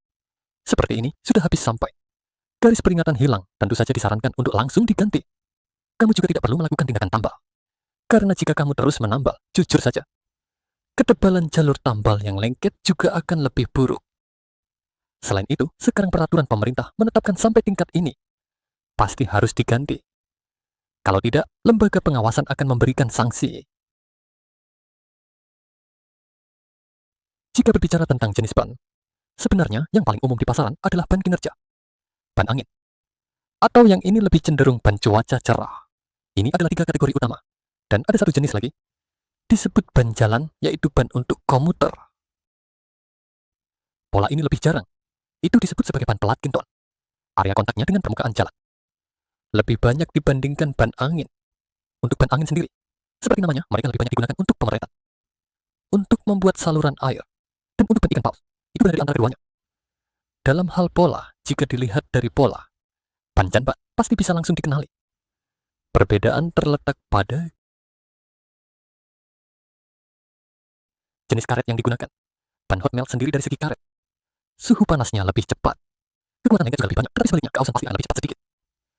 Ada juga yang disebut seri semi-hot melt. Itu untuk memperbaiki masalah kecepatan, keausan dan panas yang terlalu cepat. Tetapi kecepatan panasnya lebih buruk sedikit. Selain itu, ada satu jenis dengan bahan ban komposit. Itu lebih tahan lama. Di sisi samping, lebih mirip karet ban hot melt, memungkinkan untuk mencari nomor tengah dengan sangat lambat. Tetapi sisi tersebut juga memiliki daya cengkeram tertentu. Cocok untuk berkendara lebih agresif. Atau saat berkendara di jalan berbukit. Dalam hal ini, mereka biasanya memilih ban hot dragon. Misalnya, jika bicara tentang kelompok komuter, tentu saja mereka menginginkan masa pakai ban lebih lama. Agar biaya lebih sedikit.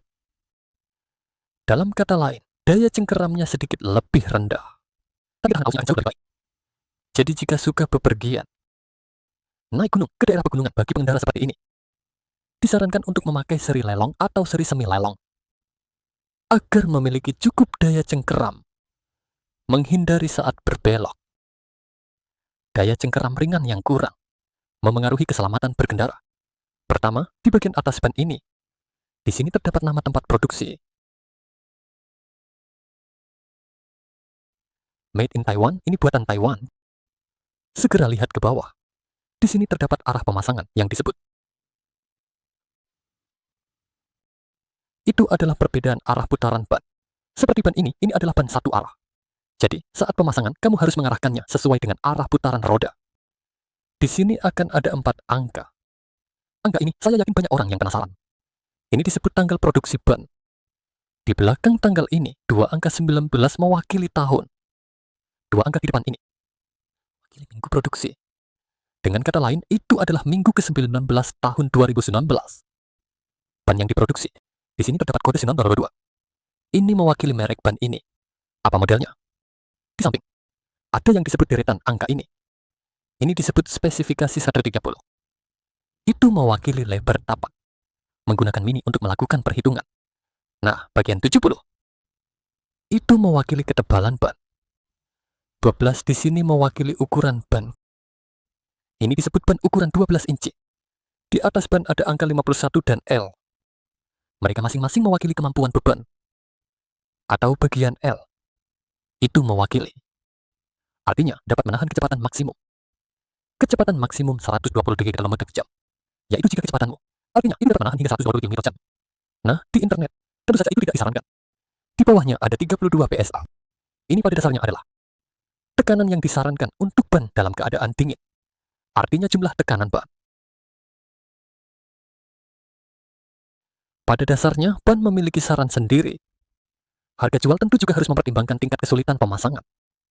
Jika di mobil ada perangkat yang lebih kompleks, seperti rem belakang, atau biaya pemasangan ABS, relatif akan ada tambahan sedikit lebih tinggi. Nah, perbedaan antara roda depan dan belakang tentu saja ada. Juga ada tingkat kesulitan pemasangan yang relevan. Sebagian besar harga di pasaran berkisar antara 400. 800 jumlahnya bervariasi. Nah, relatif. Jika itu adalah motor besar, harga akan lebih tinggi sedikit. Yang saya maksud adalah bagian yang biasa disebut speed cruiser. Begitu. Sebenarnya video ini sangat bagus. Namun, pelatih ingin menambahkan 2 poin di sini. Hal pertama yang ingin saya katakan, setelah ban kempes, ia akan secara perlahan mengempis. Dalam proses perlahan mengempis, mobilmu akan bergetar, akan goyang, terutama saat berbelok. Mobilmu akan berubah sudut.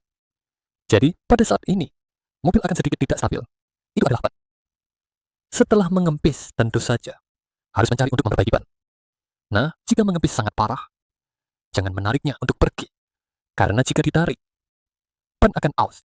Jika aus terus-menerus, ini akan membuat ban tersebut menjadi terlalu aus dan tidak bisa diperbaiki lagi. Itu artinya seluruh ban akan sia-sia. Hal lain adalah tentang perbaikan ban. Tadi telah dibahas tentang strip perbaikan. Strip perbaikan itu adalah selembar.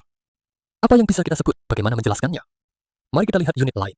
Kita bisa mengetahui apa itu strip perbaikan. Di pelajaran mobil kita telah membahas tentang strip perbaikan. Mari kita lihat di mana. Di sini yang ke-8. Karena motor kami tidak memiliki ban cadangan. Motor kami memang tidak memiliki ban cadangan. Namun, dulu motor memiliki ban cadangan. Dulu, mobil Skoda dengan knalpot belakang memang memiliki ban cadangan. Jika kalian pernah melihat merek Vespa ada motor yang memiliki ban cadangan. Namun, kini mobil tanpa ban cadangan juga sama. Dulu ada ban cadangan, sekarang juga tidak ada. Sebuah gambar menunjukkan paku yang menusuk. Di atasnya, inilah strip perbaikan. Strip perbaikan mirip dengan seakan-akan sejenis karet yang lembut dalam bentuk strip. Masukkan ke dalam lubang itu, ke dalam lubang yang rusak. Lalu, setelah alat itu ditarik keluar, maka strip tambal ban itu menempel di bagian ban. Jika terkena tekanan, maka akan menyatu dengan karet. Jadi ban sudah tertambal. Itu akan lebih cepat yang di bawah ini. Dalam ban dalam ditambal dari dalam. Sepertinya karena entahlah, itu ada yang namanya benda aneh itu kan? Harus melepas seluruh ban. Lepas juga pelek, tambal dari dalam. Jadi mana yang lebih baik? Yang di atas ini lebih sederhana. Lebih murah, yang di bawah ini lebih mahal. Karena harus melepas ban. Namun, saya sarankan peserta harus menggunakan cara ini untuk menambal ban. Jangan menggunakan strip tambal. Karena dengan strip tambal, akan ada kemungkinan bocor mungkin setelah 1 minggu. Atau setelah sebulan, kadang-kadang bisa perlahan bocor. Jadi saya sarankan semua orang menggunakan cara di bawah ini. Ditambal dari dalam. Baik, itu tentang ban. Menambah sedikit pengetahuan. Selanjutnya, kita lihat ini. Ini adalah produk yang diluncurkan oleh Michelin. Ia adalah tidak perlu diisi angin, tidak perlu diisi angin. Ban yang tidak perlu diisi angin saat mengemudi. Apakah kamu sudah pernah melihat? Tipe ban baru ini tidak perlu diisi angin. Tentu saja tidak akan bocor. Mobil pengantar pos Prancis perlahan melaju. Sekilas terlihat seperti mobil biasa. Tapi jika diperhatikan, ban tersebut berongga. Ini adalah produk baru dari Michelin, ban bebas udara optis. Michelin telah mulai mengembangkan ban tanpa udara selama beberapa tahun terakhir. Dan kini telah resmi menandatangani kontrak dengan pos Prancis. Pada tanggal 27, 3 pos pertama dipasang optis dan mulai beroperasi. Dan diperkirakan sebelum tahun 2024, dipasang pada sekitar 40 kendaraan pos. Baik, ini adalah tipe baru ban. Ini adalah ban yang memiliki keunikan tidak memiliki udara. Di Prancis, dikembangkan oleh Michelin. Sebenarnya terasa cukup baik, tapi masih perlu waktu untuk penggunaan. Sampai kita tahu apakah itu cocok atau tidak. Banyak produk memang seperti itu. Begitu dirancang, rasanya cukup baik, namun setelah digunakan waktu tertentu, banyak hal yang tidak terduga. Masalah bisa muncul. Jadi membeli barang termasuk mobil. Membeli mobil juga sama. Mobil yang baru keluar, sebaiknya tidak langsung dibeli.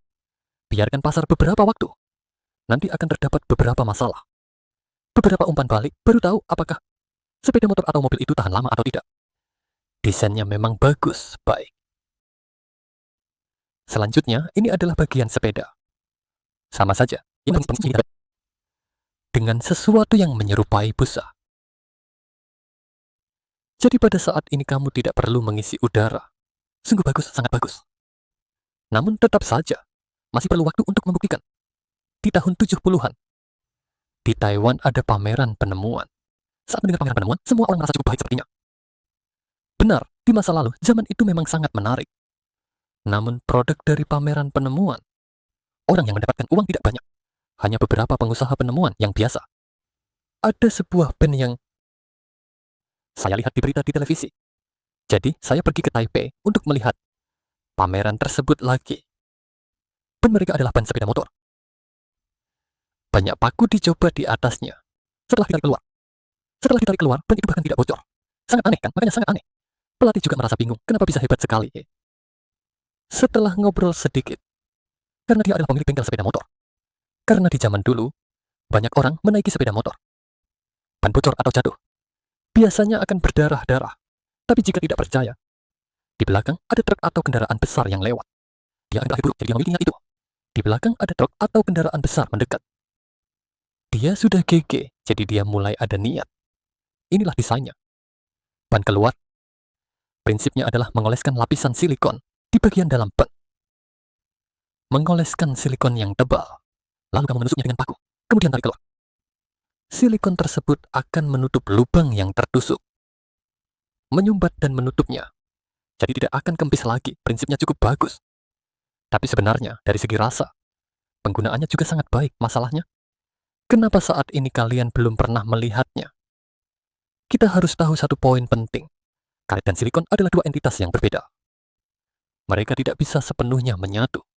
Terikat di atasnya juga patut dipertimbangkan. Mungkin saat kamu baru mengoleskannya, ia bisa bertahan. Namun setelah digunakan beberapa waktu, mungkin akan terlepas. Setelah terlepas, ban akan memiliki efek eksentrik saat berputar. Akan goyang, tidak stabil. Dan biaya juga tinggi. Ini adalah pemikiran pelatih. Kemudian saat ini kita tidak melihat desain ini di pasaran. Dalam video ini, dia membahas tentang kapan seharusnya mengganti rem depan dan belakang.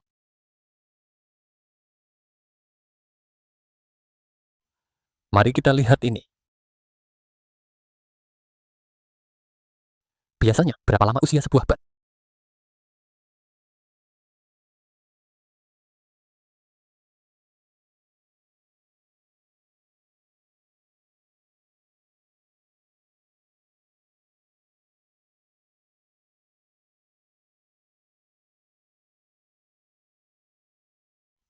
Usia, ya? Apa saja?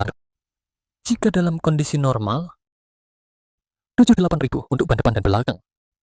Mana yang lebih cepat aus, ban belakang? Apa yang dihapus, satu sisi akan memiliki karet yang tergores. Ini tentang apa yang disemprotkan.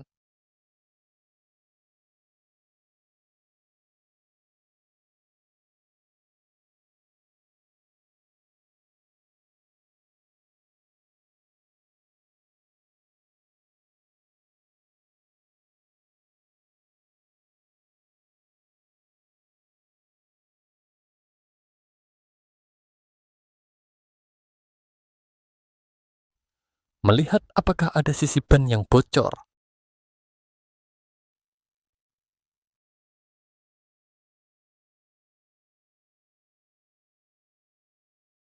Hehehe, periksa sebentar.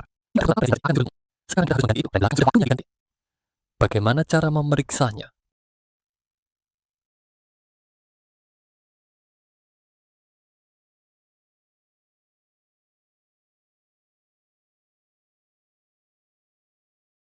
Kelihatannya perlu diganti, perhatikan jarak di sini. Jaraknya karena setelah dia berputar sepenuhnya, dia sudah hancur, hanya sepanjang ini. Dan ini sudah tertekan sepenuhnya, sudah kencang. Jadi umur rem ini juga tergantung pada penggunaanmu, kan? Setiap orang memiliki kondisi penggunaan yang berbeda. Begitu. Gunting.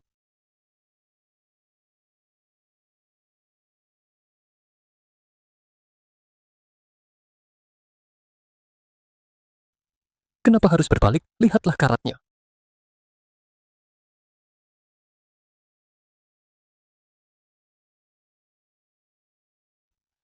Nah, harga total untuk rem depan dan belakang.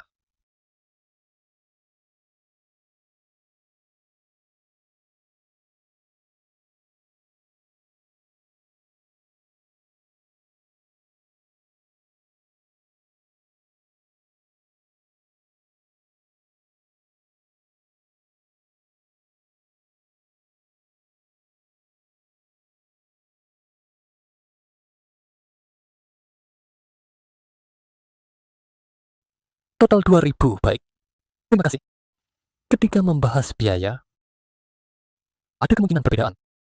Baik, yang ingin kita tambahkan adalah, seperti yang dia katakan tadi, umur rem harus dipikirkan. Tentu saja, umur rem ini berapa lama untuk diganti tergantung pada frekuensi penggunaanmu. Saat kita mengendarai motor, ketika kita mengisi bahan bakar, ketika ada masalah di depan, lepas gas. Setelah dilepaskan, kecepatan akan menurun. Setelah menurun, kamu tidak perlu menggunakan rem.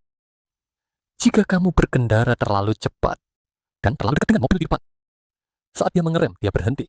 Kamu akan langsung mengerem. Jadi frekuensi penggunaannya akan tinggi. Dengan begitu, umur remmu akan lebih pendek. Sebenarnya ini cukup menarik. Mirip dengan hewan juga. Kita tahu, apakah kura-kura memiliki umur yang panjang, tapi dia bergerak perlahan. Bergerak perlahan, ya bergerak perlahan juga sama. Mengendarai motor atau mengemudi juga sama. Tidak hanya menginjak rem dan gas. Menginjak rem harus dalam batas. Lepaskan pedal gas, ini harus diingat oleh semua orang. Sekarang kita akan melihat. Ini adalah kendaraan dari Hualien Qingzhou. Ban mobil meledak dan kehilangan kontrol. Tahun lalu terjadi kecelakaan. Mari kita perhatikan. Apa ban lalu tidak? Saya juga tidak mengerti. Saya masa depan.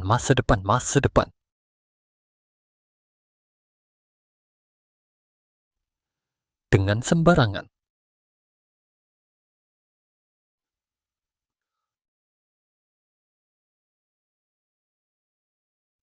Apakah kalian memperhatikan? Mengapa bisa terjatuh? Dia mengangkat tangan kiri. Setelah terkumpul, sepertinya ingin mengangkat helm. Akibatnya, tangan kanannya bergerak sedikit. Setelah bergerak, dia tidak bisa menjaga kendaraan tetap stabil. Jadi, kita perlu mengingat kepada semua siswa.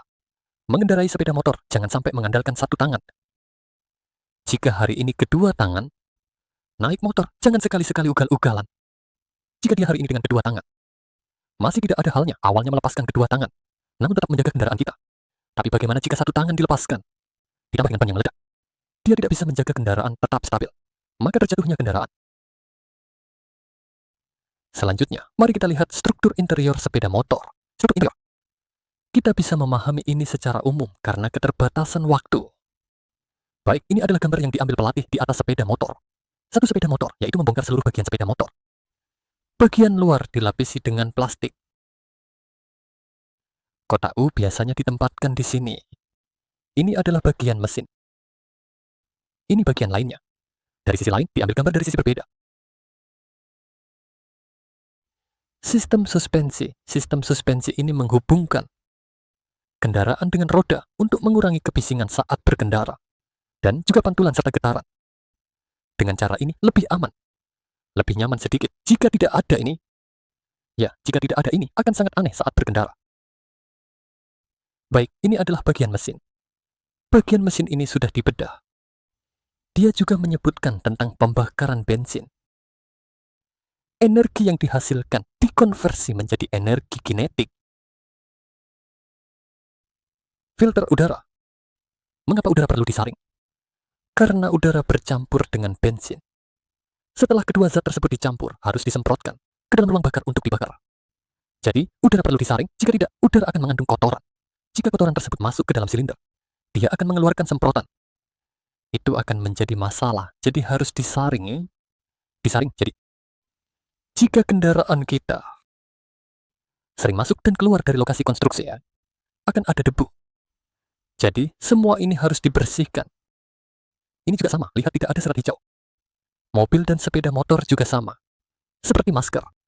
Seperti kita yang memakai masker. Selanjutnya, transmisi otomatis.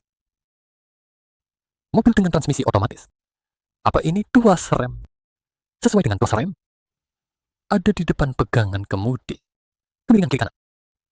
Sebelah kiri mengendalikan rem belakang roda belakang. Sebelah kanan mengendalikan rem roda depan.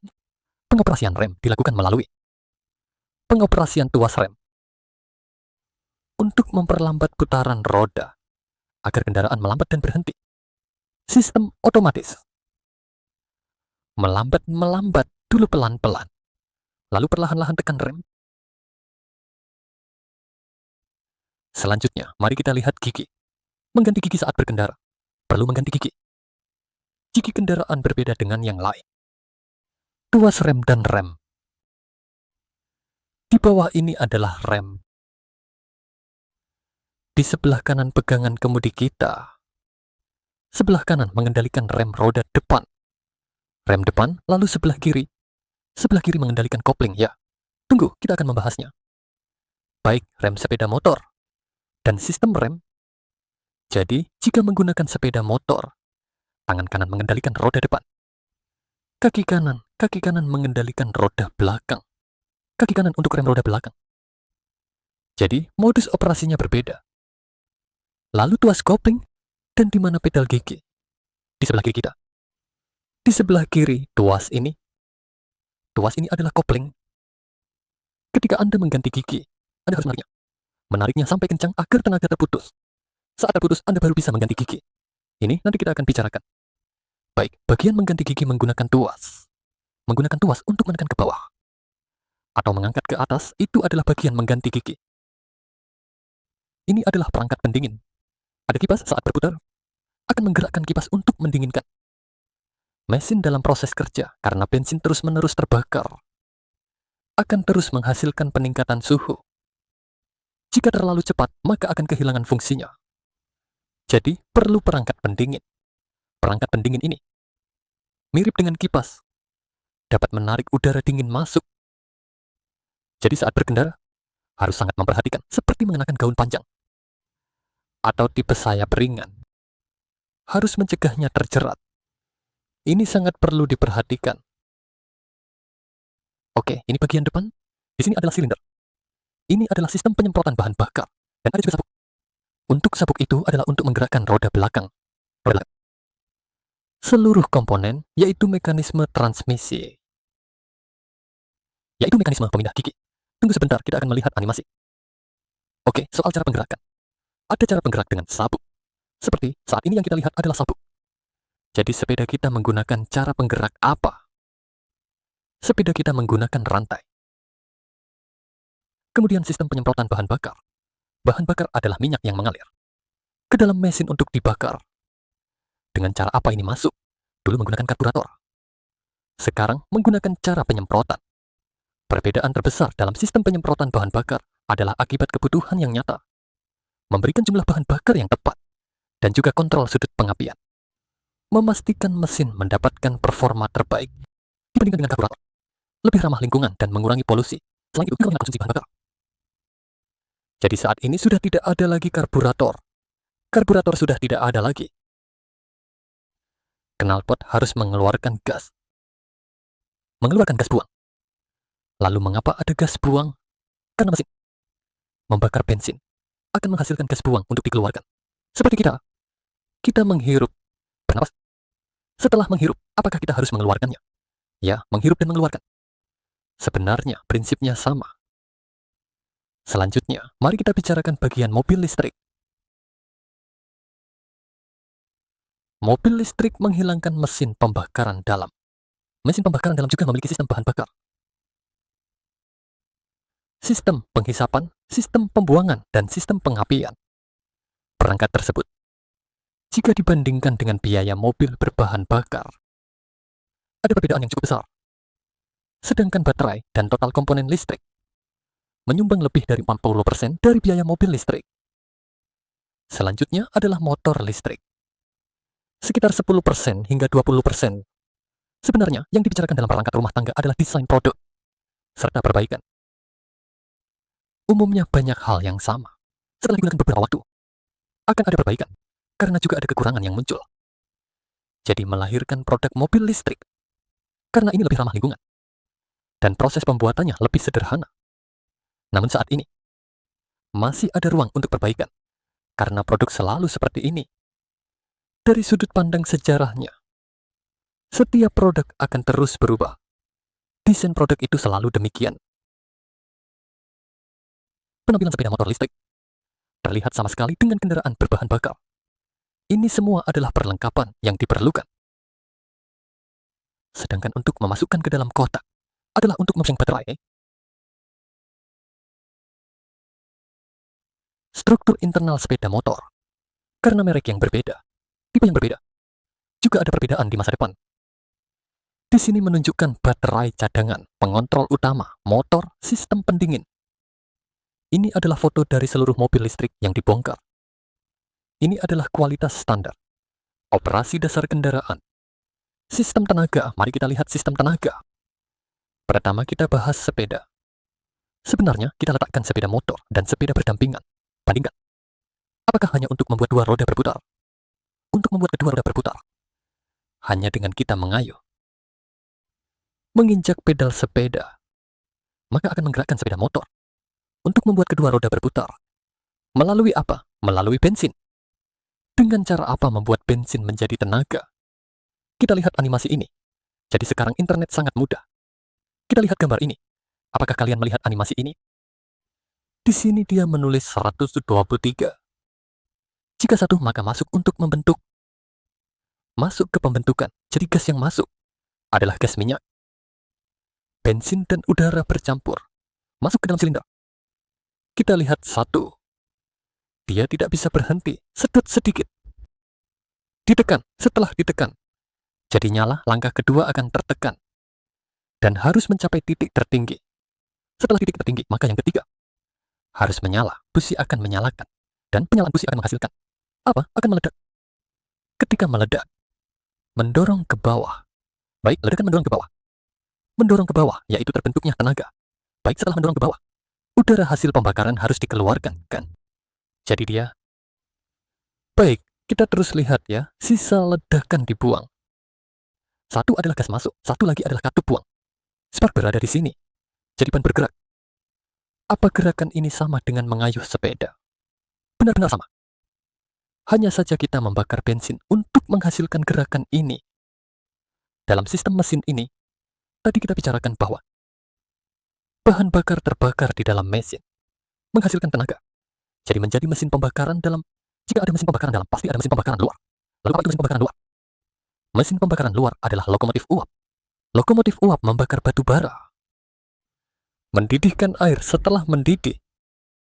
Jadi ada uap. Uap akan memiliki tekanan. Tekanan juga sama. Mendorong piston. Setelah piston bergerak, seperti yang tadi, ada mirip dengan itu. Mengayuh sepeda juga prinsip yang sama. Juga prinsip yang sama. Mesin rotasi silang. Jadi ini adalah yang kita bicarakan tadi. Torque adalah pembentukan tenaga. Baik katup masuk, katup buang. Busi. Di sini disebut ruang bakar. Katup masuk, mencampur udara dan bensin. Campur menjadi satu itu. Disemprotkan ke dalam silinder. Gerakan ini adalah sama seperti yang kita bicarakan sebelumnya. Kita tidak perlu ribet di sini. Tidak perlu dijelaskan lagi karena ini juga animasi. Yang tadi juga animasi. Baik, ini adalah katup masuk, menjuntai ke bawah dan tersedot, mendorong ke atas, menekan. Mendorong ke atas, menekan.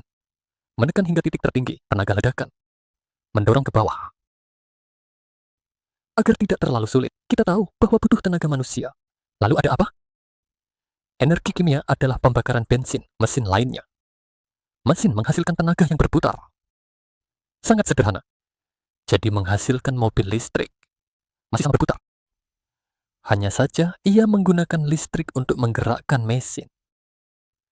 Tetapi hasilnya sama. Cara berbeda, hasil sama. Secara umum kita bisa melihat sistem pendingin. Mesin juga memiliki sistem pendingin.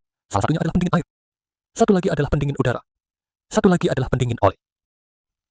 Pendingin air adalah dengan air beredar atau cairan apapun beredar di dalam silinder. Mengalirkan panas yang dihasilkan mesin melalui air yang bersirkulasi. Harus dikatakan seperti ini, pendinginkan sesuai dengan air beredar di dalam mesin. Kemudian sirkulasi berubah menjadi air panas. Melalui pendingin, lalu menjadi air dingin. Kemudian masuk kembali ke mesin. Karena suhu mesin tidak boleh terus meningkat. Jika terus meningkat, akan terjadi penyusutan silinder. Dan ini dalam hal mesin merupakan terutama. Seharusnya dikatakan bahwa mesin dengan CC lebih banyak akan menggunakannya. Biasanya kita tidak menggunakan motor kita. Motor kita biasanya menggunakan pendingin udara. Udara alami. Alami untuk motor besar akan menggunakan pendingin air. Menggunakan air untuk mendinginkan. Pendingin udara, yaitu menggunakan udara secara alami untuk mendinginkan. Di sini ada paksaan udara agar jumlah aliran udaranya lebih banyak, yaitu di sini. Kipas ini akan mengalirkan udara masuk. Kita baru saja membahas pakaian berkendara, beberapa gadis mengenakan rok panjang dan lagi rok yang tipis. Di musim panas gaun sangat tipis, jadi akan sangat mudah untuk terjebak di dalamnya. Jadi di sini perlu sedikit diperhatikan, yaitu motor biasa. Seperti motor 125 biasanya ada. Semuanya menggunakan pendingin udara dan pendingin minyak. Apa itu pendingin minyak? Lihat, tidak ada pendingin minyak. Menggunakan minyak untuk mendinginkan. Di dalam motor juga ada oli mesin. Itu adalah oli pelumas, oli mesin. Dialirkan melalui saluran keluar, agar angin dapat mengeluarkan oli dan mendinginkan. Kemudian mengalir kembali ke dalam mesin, untuk mencapai efek pendinginan. Baiklah, ini. Metode pendinginan ini tidak mudah mengalami masalah. Asalkan pompa oli mesin, yaitu yang membuat oli mesin beredar, mekanis itu, tidak boleh rusak oli mesin.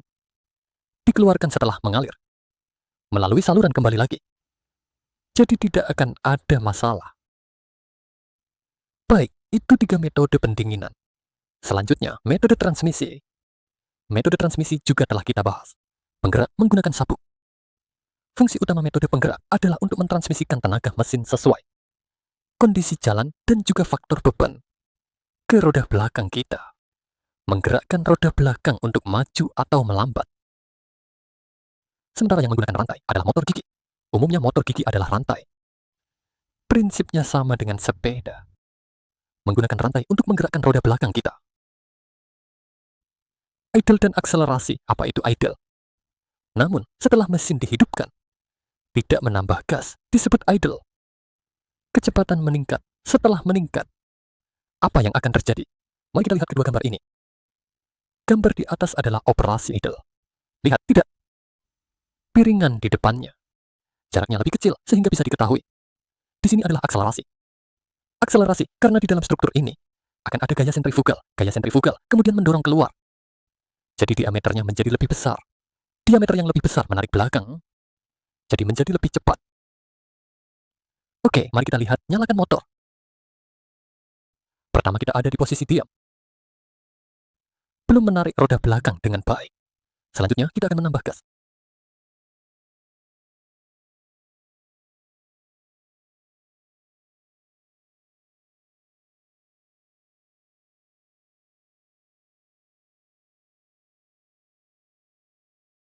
Apakah kalian memperhatikan? Setelah menambah gas, piringan ini menjadi lebih besar. Karena ada desain di dalamnya. Melalui gaya sentrifugal. Jadi saat menambah gas, diameter depan menjadi lebih besar. Tarikan ke roda belakang. Ini adalah prinsip tanpa batas variabel. Tadi itu adalah prinsip dari transmisi. Kita tidak akan melihat animasi di sini. Kita tidak melihat. Ini ada animasinya. Ada animasinya. Saat mengemudikan, kita sudah membahas sebelumnya. Di depannya masih ada 2 pegangan. Namun ini bukan rem. Kanan depan adalah untuk rem roda depan. Kiri adalah kopling. Bagian perpindahan gigi berada di tangan kiri. Di sini, di tempat ini, di sisi kanan adalah rem kaki. Jadi, kaki kanan dan tangan kanan mengontrol rem. Tangan kiri dan kaki kiri mengontrol bagian perpindahan gigi. Mari kita bahas prinsip tradisionalnya. Karena banyak remaja yang mengemudikan motor akan mati mesin dan merasa kesulitan mengemudikan motor. Mari kita memahami prinsip pengoperasian motor. Tenaga yang dihasilkan dari mesin adalah yang berputar yang akan melewati A dan B2. Maka ketika kamu menarik kopling, artinya menekan, saat kopling ditarik akan terpisah. Pegangan kiri itu, saat ditarik akan memisahkan. Itu yang terpisah. Piringan, jika piringan B berputar, dia akan berputar. Setelah ia berputar pertama kali, ia akan menggerakkan ban melalui rantai. Selanjutnya, gambar ini adalah keadaan mesin yang sedang menyala. Kita masih mengendalikan gas. Saat sudah berputar seperti lilin, kedua disipator akan terpisah. Jadi A ada di berputar karena terpisah. Bagian belakang V tidak akan bergerak. Sekalian ingin. Saat ini adalah posisi netral. Baik, kita lepaskan kopling. Ini lihat saat celah terbuka. C, ia akan berputar. Karena ini adalah posisi netral. Jadi, roda tidak akan berputar. Ban juga tidak akan berputar. Nyonya-nyonya dan tuan-tuan, lihatlah. Berputar sekarang. C sedang berputar, D tidak berputar. Apakah kita bisa? Tentu tidak bisa jika terus direkam seperti ini. Gigi kamu akan rusak. Oleh karena itu, saat ini kita harus melepaskan dan menariknya. Setelah itu, tenaga akan terputus. Gigi yang terputus akan melambat. Saat inilah kita bisa mengganti gigi. Melakukan pergantian gigi. Setelah itu, saat melepaskan, kendaraan akan berjalan. Itu akan bergerak, tidak salah. Tapi kenapa mesin mati? Karena saat kamu melepaskan 127, harus perlahan-lahan salurkan karena beban tubuh. Ia tidak bisa menarik segera.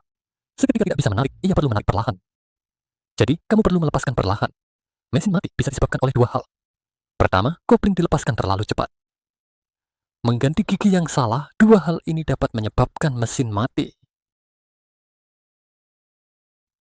Jadi, prinsip dan struktur kotak gigi sama seperti sepeda. Ukuran besar dan kecil saling bertukar. Saat melepaskan kedua kalinya, mesin akan melompat ke depan. Jadi jika menggunakan gigi, mesin harus membuat keadaan kopling terhubung.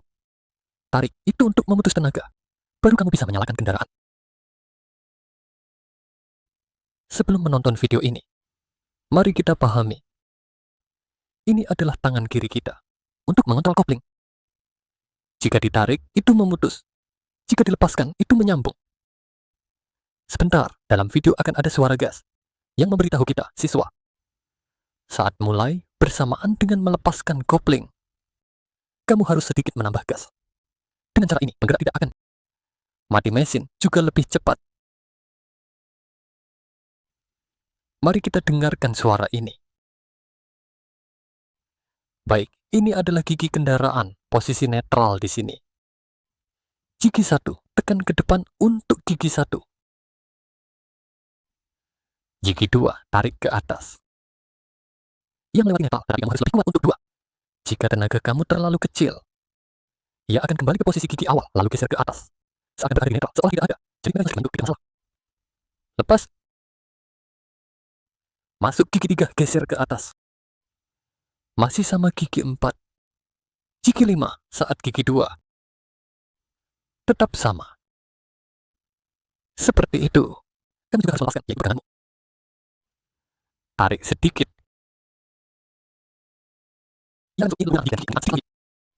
Jadi 2. Tekan lagi, akan melewati netral. Energi matahari akan melalui netral. Jadi jika kamu menekan sedikit, itu netral. Masih sedikit netral, kita akan menekan lagi. Itu 1 gigi. Giginya akan seperti ini. Baik, ini adalah pengantar tamu kita. Baik, pelan-pelan kamu harus melepaskan. Kamu harus perlahan-lahan melepaskan tangan. Baik, bergerak, ganti 2 kali. Gunakan alat, tarik alatnya. Perbaiki itu.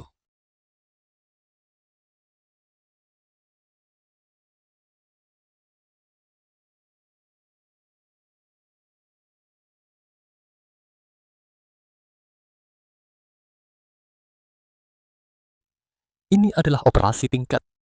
Apa yang dijelaskan pelatih tadi? Ketika kamu mulai, lepaskan perlahan, di sini ada 123. Apa artinya? Ini adalah gerakan melepaskan. Bagi menjadi 10 bagian. Bagi jadi 10 kotak. Betul, di sini ada 3 mobil 123. Mobil nomor 1, dia mengeluarkan bahan bakar. Sampai kotak ketiga, dia akan menarik mobil nomor 2. Sampai kotak ke-6, sedangkan mobil nomor 3. Sampai kotak ke-9.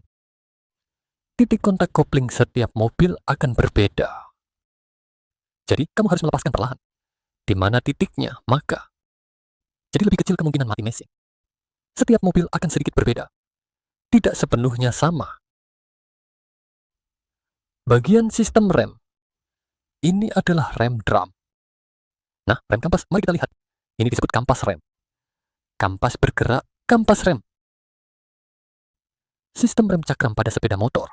Cakram depan, cakram belakang. Cakram itu seperti ini. Ketika naik, dorong tekanan minyak. Tekanan minyak kemudian mendorong piston. Kemudian rem cakram. Rem berlapis, pastikan terjepit. Ada prinsip di sini yang disebut prinsip tekanan. Melalui prinsip Pascal yang memperbesar kekuatan rem. Melalui hidrolik, yaitu tekanan minyak disalurkan, sehingga kaliper dapat menjepit cakram, menghasilkan kekuatan rem. Ini adalah gerakannya. Menggunakan tekanan minyak, sedangkan untuk sistem kabel menggunakan kawat baja. Kawat baja untuk penarikan. Baik, mari kita bicarakan. Ini bisa dicari oleh kalian. Carilah waktu untuk masuk dan cari tahu sehubungan dengan waktu. Pelatih telah menyiapkan sambungan ini. Silakan kalian klik untuk melihat. Akan tahu bahwa cakram adalah rem. Apa fungsi rem gear? Satu situasi. Setelah masuk ke kelas, kita bicara tentang ABS anti-lock. Apa itu anti-lock? Bisa mencegah ban terkunci melalui komputer. Mengontrol jalur minyak untuk rem. Karena jika ban terkunci, kendaraan mudah tergelincir. Akibatnya bisa kehilangan kendali. Baik, ada dua gambar di sini. Lihat tanpa kedua gambar ini. Rem, gambar di atas tidak dilengkapi dengan ban ABS. Jika ban terkunci, maka tidak dapat berbelok dan tergelincir, menghasilkan asap. Kunci, maka ini untuk menghindari rem berlebihan. Ini bisa mencegah ban terkunci. Bisa menstabilkan kendaraan saat berhenti. ABS dan jenis lain adalah apa itu CVS, rem depan belakang terhubung. Begitu salah satu sisi. Atau rem di sisi kanan, maka dia akan secara bersamaan menghentikan kedua roda depan dan belakang. Sebuah desain, tetapi di sini ada penjejak. Ia berfungsi ketika kecepatan melebihi 20, baru bisa berfungsi. Jenis lain juga sama. Rem SB. Sebagai pemula, ini juga versi yang ditingkatkan. Versi yang ditingkatkan tradisional. Versi tradisional CBS yang dimodifikasi. Baiklah, semua berkaitan dengan rem. Mengapa L ini? Karena takut kecepatan terlalu cepat. Desain yang menghindari. Membuat desain ini membuat kecepatan kendaraan lebih aman. Versi tradisional CBS pada rem memberikan kekuatan rem yang tetap. Mudah menyebabkan ban terkunci. Jadi muncul banyak versi CBS dan VCBS. SBS. Ada pabrikan skuter listrik menggunakan yang ditingkatkan. Dan seterusnya, rem CBS dan SBS. Saat pengereman dapat menyeimbangkan kendaraan. Tinggi badan. Keamanannya kita sudah banyak bicara. Sistem rem baru digunakan saat kecepatan tinggi. Oke, mari kita tonton video ini. Apa bedanya? Sistem aturan Kementerian Perhubungan. Di tahun 2021, semua kendaraan baru di atas 125 cc harus dilengkapi dengan ABS. Tetapi, apa itu ABS? Kamu tahu? Di samping ban ada cakram rem, di sana ada sebuah lubang. Sebuah lubang, jangan kira hanya untuk tampil menarik. Sekali-sekali, tapi sebenarnya, poin dari ABS berhubungan dengan ini. Mari kita lihat perbandingan ini. Gambarnya sama-sama terjatuh. Tanpa ABS, hanya satu kali tabrak. Oleh karena itu, seringkali menghasilkan bahaya seperti ini. Gambar ABS merespons lebih cepat. Namun kadang-kadang jika kamu gugup, jika demikian, aturan Kementerian Perhubungan, kendaraan di atas 120 cc, semua sepeda motor baru harus dilengkapi dengan ABS, dan yang di bawah 125 cc harus ada ABS. Harus ABS pada tahun 2021. Meskipun itu adalah model lama, semua sepeda motor baru harus dilakukan. Tetapi apa itu? CBS saat ini, sepeda motor listrik ini dilengkapi dengan CBS, yaitu rem depan dan belakang terhubung. Satu tombol untuk kedua roda. Namun, semua kendaraan baru diharuskan dilengkapi dengan alat ini. Sebenarnya, biaya akan dibebankan kepada konsumen. Produksi kendaraan pasti akan kena biaya tambahan. Sehingga harganya akan lebih tinggi dari kendaraan baru sebelumnya, oleh 1 hingga 1,5 juta. Sistem sebenarnya, kendaraan baru yang diluncurkan sekarang, kebanyakan sudah dilengkapi dengan ABS. Tetapi beberapa orang masih bertanya pada diri sendiri, jika sepeda motor lama ingin dilengkapi dengan ABS, itu bisa. Terkadang akan tidak standar. Ketika rem akan ada celah. Jika ingin menggunakan sepeda motor yang buruk, hanya patah-patah. Sudah lebih dari 30 tahun pengalaman di industri sepeda motor. Tidak menyarankan pemasangan sendiri. Dan biasanya, perawatan ABS dan kampas rem. Minyak juga perlu diganti setelah beberapa waktu. Peluncuran kebijakan baru telah menghadapi keraguan dari pemilik sepeda motor. Di masa depan, harga sepeda motor akan sulit terjangkau. Tetapi, bagaimana memilih antara keamanan dan harga? Pemerintah sudah membuat keputusan untukmu. Ini adalah perbedaan antara ada dan tidak ada. Tetapi, tetap kembali pada pepatah lam. Jika kecepatanmu lambat, kamu tidak akan menggunakan kedua sistem ini. Lalu ada jarak aman. Jika kamu terlalu dekat dengan kendaraan lain, kamu akan menggunakan sistem ini pada bagian perawatan kendaraan yang sederhana. Tadi, dari video yang awal, kita sudah membicarakannya dan akan lebih ringkas. Mari kita lihat berita ini. Dari berita ini, apa yang bisa kita pelajari? Sebenarnya kita juga melihat seorang warga memegang ini adalah sabuk sepeda motor listrik. Asalnya sabuk gigi yang bergerigi mulai tergores di tengah. Lanjut berputar lebih parah. Seluruh deretan menjadi rata. Sebenarnya sama saja dengan teman biasa. Kan sepeda motor selesai perawat. Dalam waktu kurang dari 300 km ada masalah. Teknisi tidak menyadari hal ini, hampir membuat mereka bertemu dengan maut. Yang paling ditakutkan adalah masuk dari sini. Jadi jika saya memutar seperti ini, apakah terjebak? Ada perasaan sabukmu bersentuhan keras. Jadi setelah melihat segmen berita ini, di dalamnya dibahas apa yang dilakukan untuk perawatan sabuk secara berkala. Bagaimana cara merawat sabuk? Hanya bisa mengamati apakah ada kerusakan di luar. Apakah ada pinggiran yang runcing? Apakah ada kerusakan itu tidak dapat dirawat? Sepeda motor ini banyak yang menggunakan. Dan banyak orang sering mengganti sabuk, yang menunjukkan desain sabuk dari pabrikan tidak baik. Jika hanya kamu yang rusak, sementara yang lain tidak ada masalah, berarti siapa yang bermasalah? Itu masalahmu. Mari kita lihat sabuk. Harusnya ini hanya sedikit teknis. Ini adalah sabuk, dan di atas sabuk tampak seperti roda gigi. Bohong? Tidaklah. Kita gambar lingkaran. Ini adalah sabuk mobil listrik. Ada serat yang terangkat. Ada yang aus, serat yang terangkat. Lalu yang di bawah ini, sabuk ini tidak terlihat. Seperti gigi yang hilang. Dari sabuk ini, di mana daya tahannya? Tahu tidak, di tempat yang diwarnai merah ini, titik beban dari sabuk. Ya, untuk menarik mobil, titik beban itu adalah di area yang diwarnai merah ini. Motor mobil berbahan bakar. Sabuknya terlihat seperti ini. Di mana titik bebannya? Titik bebannya berada di permukaan yang diwarnai kuning ini. Seluruh permukaan, ya. Bukan hanya satu titik. Mengapa bisa begitu? Mengapa gigi mobil listrik itu bisa jatuh? Karena gaya menambah bahan bakar. Ada perbedaan, meskipun lebih berat, ada perbedaan. Menambah daya secara instan, akselerasi cepat. Ia harus menarik Anda, harus cepat. Jadi, jangan heran jika bagian itu seperti kehilangan gigi. Ia tidak bisa berputar secara instan. Beban lebih berat. Sementara untuk yang berbahan bakar, ia adalah seluruh permukaan. Ia menerima beban di seluruh permukaan. Bukan hanya gigi yang mendapat beban, ya. Oleh karena itu, desain yang berbeda akan menghasilkan hasil yang berbeda. Jadi, anggota keluarga berpikir itu adalah kebiasaan buruk dalam mengendarai motor. Penambahan gas yang tiba-tiba. Di persimpangan, lihat di persimpangan. Akselerasi gas secara tiba-tiba, daya kota itu besar. Maka mudah sekali rusak. Karena terbuat dari karet. Penanganan motor yang tidak normal.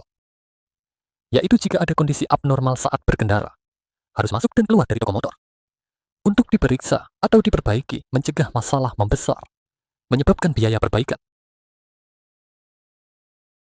Di sini juga ada buku manual mengemudi defensif. Ini adalah data resmi. Kita juga telah membuat titik koneksi di sini. Kalian juga bisa terhubung. Lihat apa saja yang dibahas di dalam. Motor adalah alat transportasi penting dalam hidup kita. Kita tidak boleh tidak mengetahui cara operasinya yang benar.